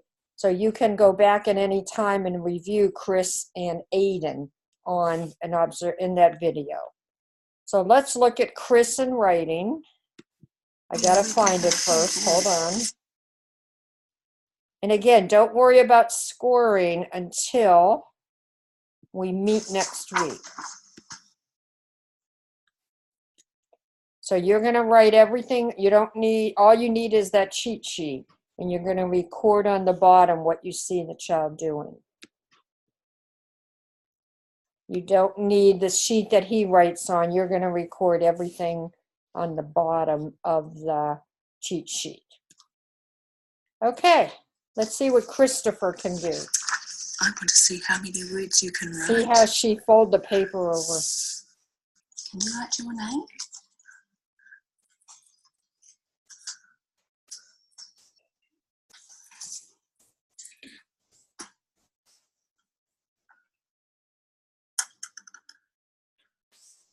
See how hard he writes. Oh, he must not use a marker very much.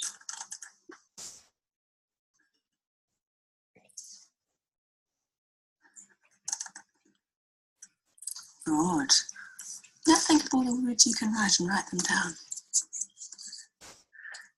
Think of all the words you know.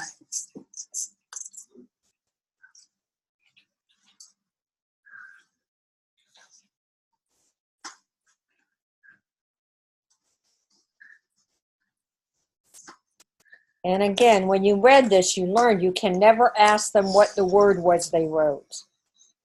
If you can't read it, it doesn't get a point. If you prompt it and it's not the word you prompted, write it like a running record. But we never ask them what word they wrote. Can you write I? I did, lady. Oh, yeah. Can you write that?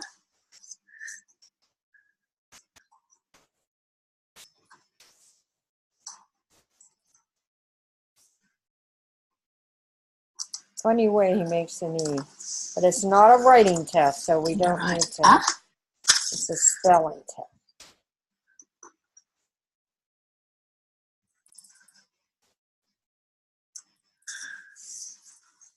Yes.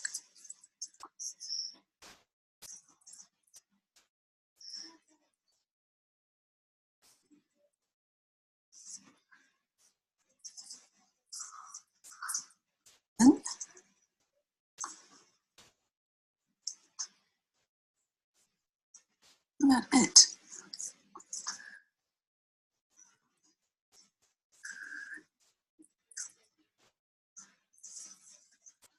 What about me?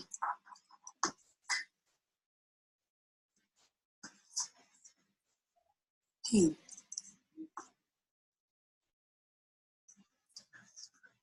What about look? Watch carefully. So she prompted look.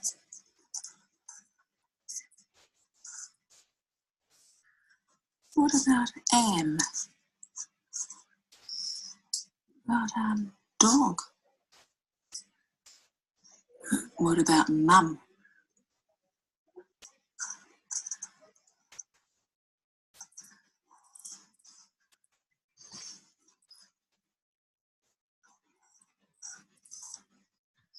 That's correct, by the way, in New Zealand.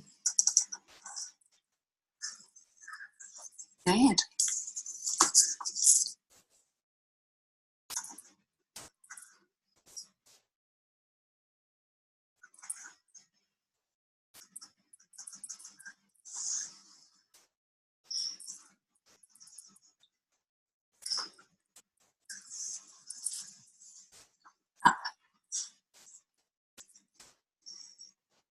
What?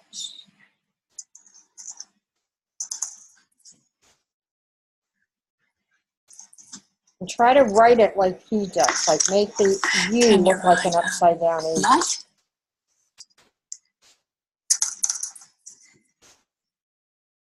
They write in uppercase, you make uppercase.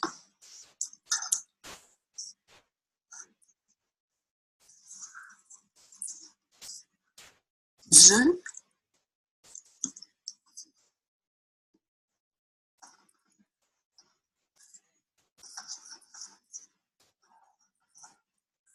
What about that?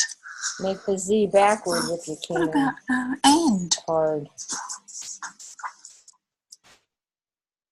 Hen.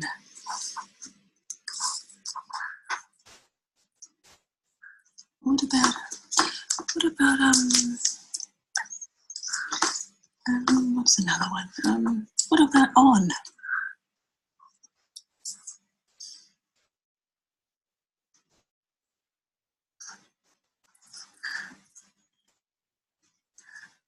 You wrote the N first and then the O.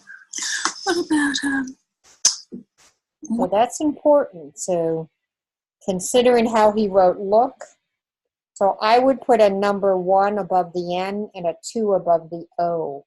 So later you remember he wrote it, the N first, and then put the O in front of it.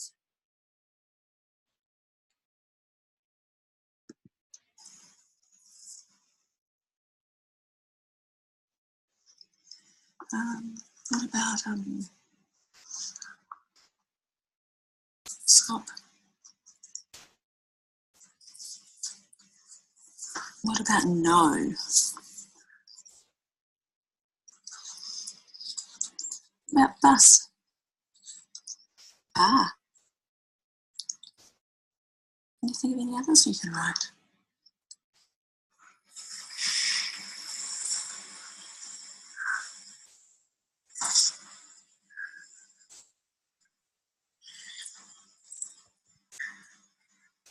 That's pretty good.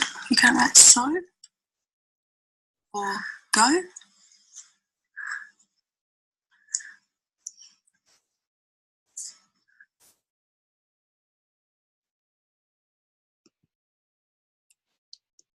So, she just said, can you write so, didn't she? Okay.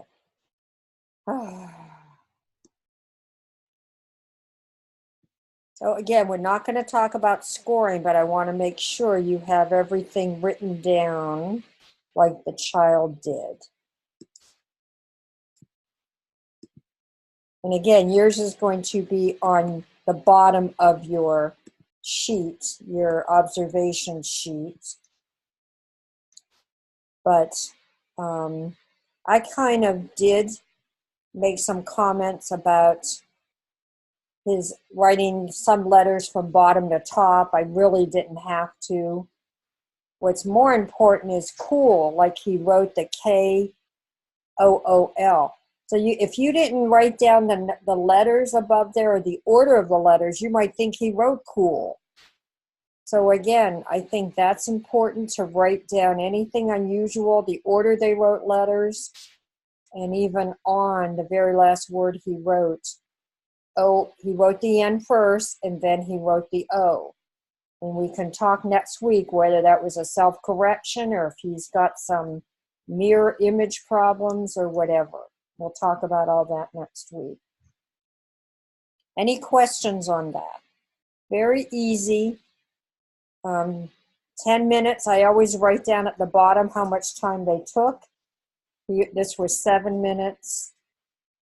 And I also would write down, you know, even though it's not a test of memory or pulling up words, he only could, I don't think he wrote any words on his own. Did he? I can't even remember if he wrote 2 on his own or if she prompted that. So we'll talk about scoring that later. I just want to give you enough so you could administer the assessments if you had to. So let's do the last test. If you would pull up folder 5, hearing and recording sounds and words.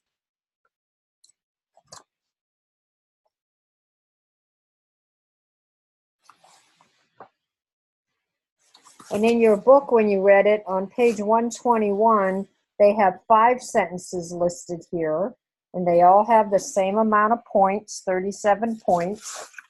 But on your cheat sheet, we eliminated one of those in the United States.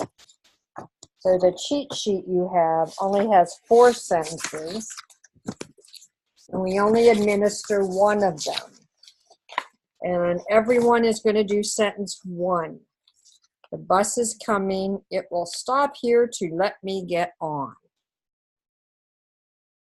And again, I copied everything at the top of the cheat sheet from your book, so you wouldn't need to use your book to manipulate your book while you're giving the test. So you're going to say, I'm going to read you a story. When I have read it through once, I will read it again very slowly so that you can write the words of the story. And then you read the sentence slowly. So it should say read the sentence, not sentences. So if you would on your cheat sheet, cross out that S, because you only do 1 with each child. The bus is coming. It will stop here to let me get on. Then you say, some of the words are hard.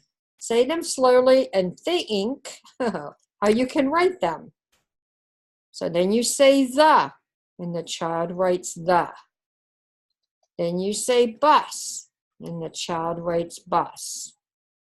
So each time you say a word, and then the child attempts to write it. If the child has difficulties in the 3rd line, you can say, you say it slowly. How would you start to write it? What can you hear? What else can you hear? But if the child doesn't try something, you'll say, we'll leave that word. The next word is. So the idea with the cheat sheet is you are going to record on here, because we're all doing sentence 1, above the word, the letter, what the child writes for that letter or that word. So let's say in this child, the child did sentence 2. I have a big dog at home. And for the word today, he didn't write the O. So you would leave that blank. So you're trying to match the letters that they write with the letters that they are in the word. But sometimes I had a kid once, he liked the letter V. He wrote V for every letter in the sentence. Or sometimes, you know, because they're saying the word slowly, they might write the L first, will, an L. So you're going to put an L over the L. Then they'll say will. Oh, then I hear a W. Then they'll write a W.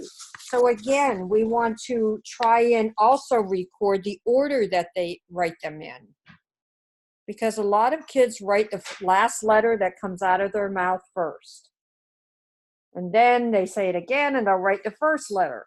So in addition to writing the letters and trying to match, we have to record the sequence if it's unusual or different than what's typical left to right. Some kids will throw in extra letters. I think when we watch Chris for bus, he says BR, S or something, or B, I can't remember. So he throws a letter in there that I have no way to match. So I just try to write it between letters on the sheet. So what I didn't tell you this is an invented spelling test. So when we learn how to score it, we are going to give them credit for letters that sometimes can be written that way. But an R in bus, I have no idea. Bus. I have no idea why he said that. So I can't match it, but I want to record it maybe in the sequence that he did it.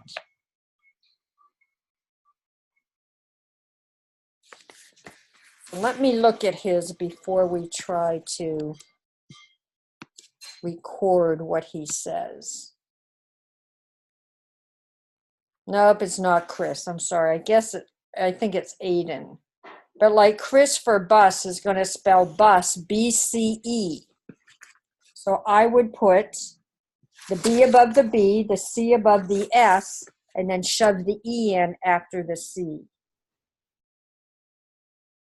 So you're going to do your best. In coming, he's going to put an E. Coming. Where would you put the E? Coming. I would put it above the I and the ing. Coming. So you're trying to guess or trying to make a judgment about what letter they're writing in relation to the letters in the word.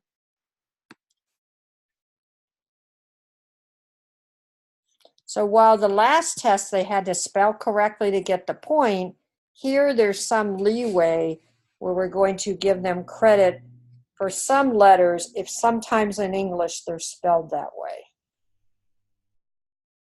So Chris is going to do that sentence. The bus is coming. It will stop here to let me get on. And again, please try to write the shape of the letter, like when they write an uppercase T, you're going to write it as an uppercase. I forgot to tell you one more thing. So on your sheet, there's lines under some letters. So in the word the, they have to get both of those letters to get a point. So the lines indicate which letter or letters gets a point. If you go down to will, there's no line under the second L because you don't hear a second L. In the word here, there's no line under the E because you don't hear an E. That's more of a spelling pattern in English. That's orthography. And this is a sound analysis, a sound test. And just to give you a little more information, if you go to sentence 2, I have a big dog at home today. You see the word to there in today? You get credit for the to. But then if you keep going, I am going to, there's no lines under that to, because you got credit for to in the word today. So if you ever want to use other of these assessments, I just wanted you to understand that the lines are there to help you know what sounds are evident and what sounds they can get points for. In school, in the second line, school. You won't hear the H, school. You hear the S and the C. A lot of times they write K. So it's amazing how she created 4 sentences or 5 that all have the same amount of points to it. I'm not that smart. That was really smart. And in the new book that's coming out in December, they included 5 more sentences for second graders. So if you are teaching second grade and you want more complex sentences with digraphs, her new version is coming out in December of 2019. with more complex sentences, and I think they're all 64 points. But let's try, Chris. Try and record what you can. Try to match what he writes above the letters on your cheat sheet. And again, next week we'll talk about scoring in class. I just want you to have enough that you can administer the test and get the data.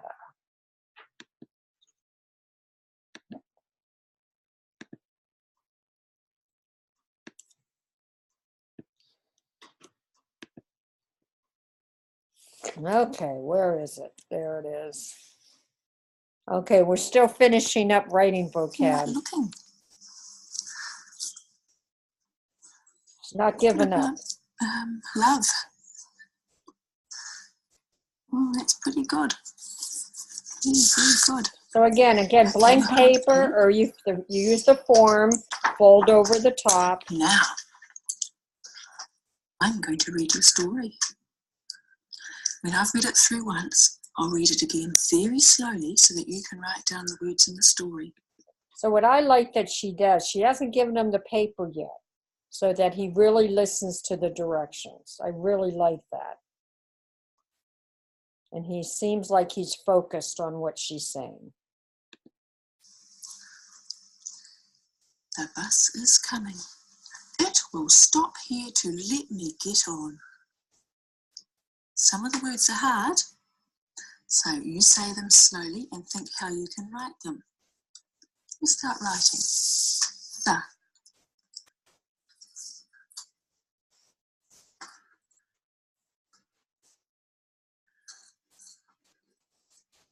So on your cheat sheet, you're putting the TH above the TH, the E above Bus. the You say it slowly.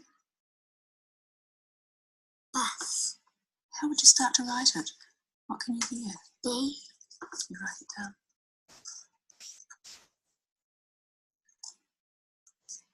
What else can you hear? Bus. C. So again, the C over the S, probably. Bus.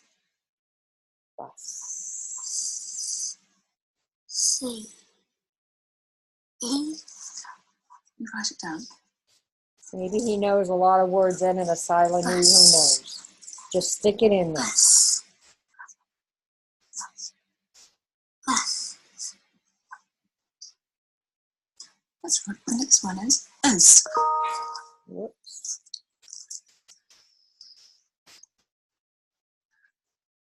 Coming. Put it down here. And you can show them where to write it if they You say look, it slowly. if they're trying to shove coming into the end of a word. Coming. Coming.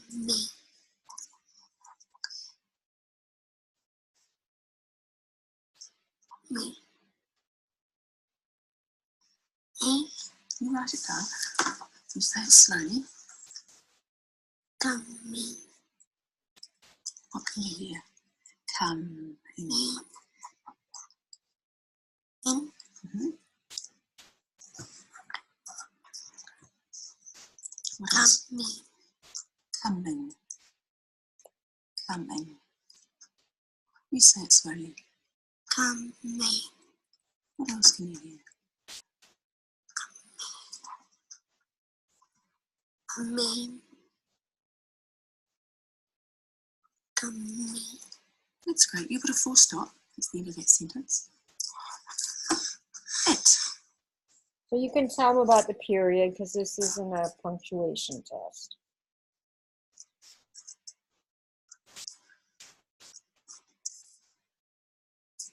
Will. Say it slowly. Will. Will. What can you hear? How would you start to write it? Why? You write it down.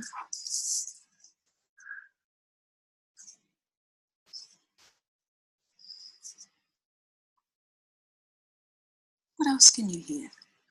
Say it again. Will. Will. And here he says it willed. Say it again slowly. Will. We'll leave that with. The next one is stop. See, I think she's rushing him again. You say stop slowly.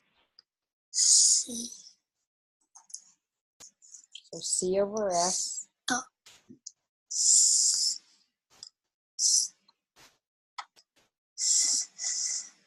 Stop. What else can you hear?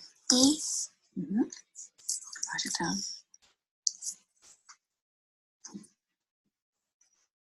What else can you hear? Stop.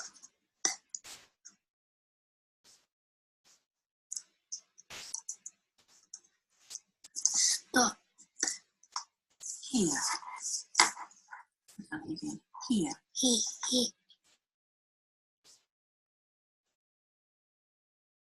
Say it slowly.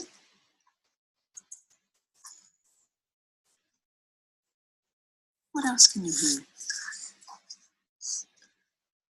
Here. Here. He. Yeah. Here. A. You hear the A? Here.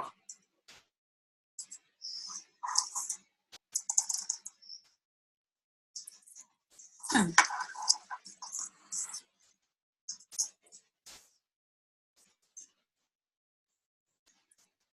Lit. You say it slowly.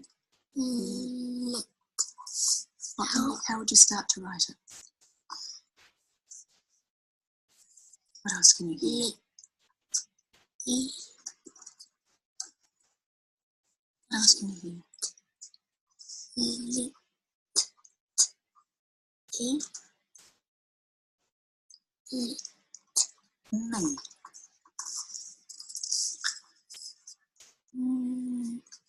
How would you start to write it? Me. In.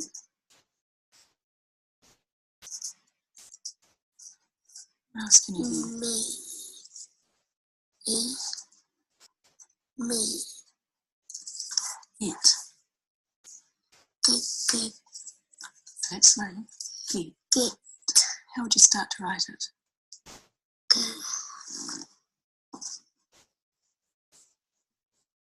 G. Write it down. You know, this is unusual. So he knows it's a G, but he can't write a G. So the teacher writes it for him. Okay, I'll do a G.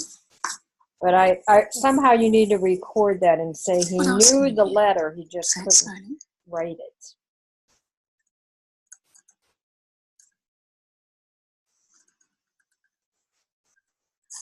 Get. You say it slowly. Get. Get. A. Yeah. But the good news, he substitutes a vowel for a vowel. Get. What else can you hear? It. On. You say it slowly. On. Say it slowly. On. And a full stop at the end. It was just. Okay. So again, we're not going to go over scoring, but I hope you understand how to administer it. You read the sentences to the child, and then you read each word one by one. If he wants to write a word where there's not enough space, you can point to where he should write the word. But again, and on your cheat sheet, you're recording everything he says or anything unusual that he does.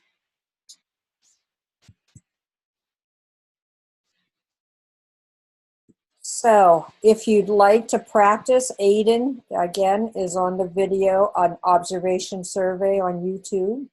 So you could go in and practice that and bring it to class next week and we'll talk about it. I think, like I told you, I'm videotaping this class. So I will post this to YouTube and send you the link if you want to watch it at all, to review anything, especially about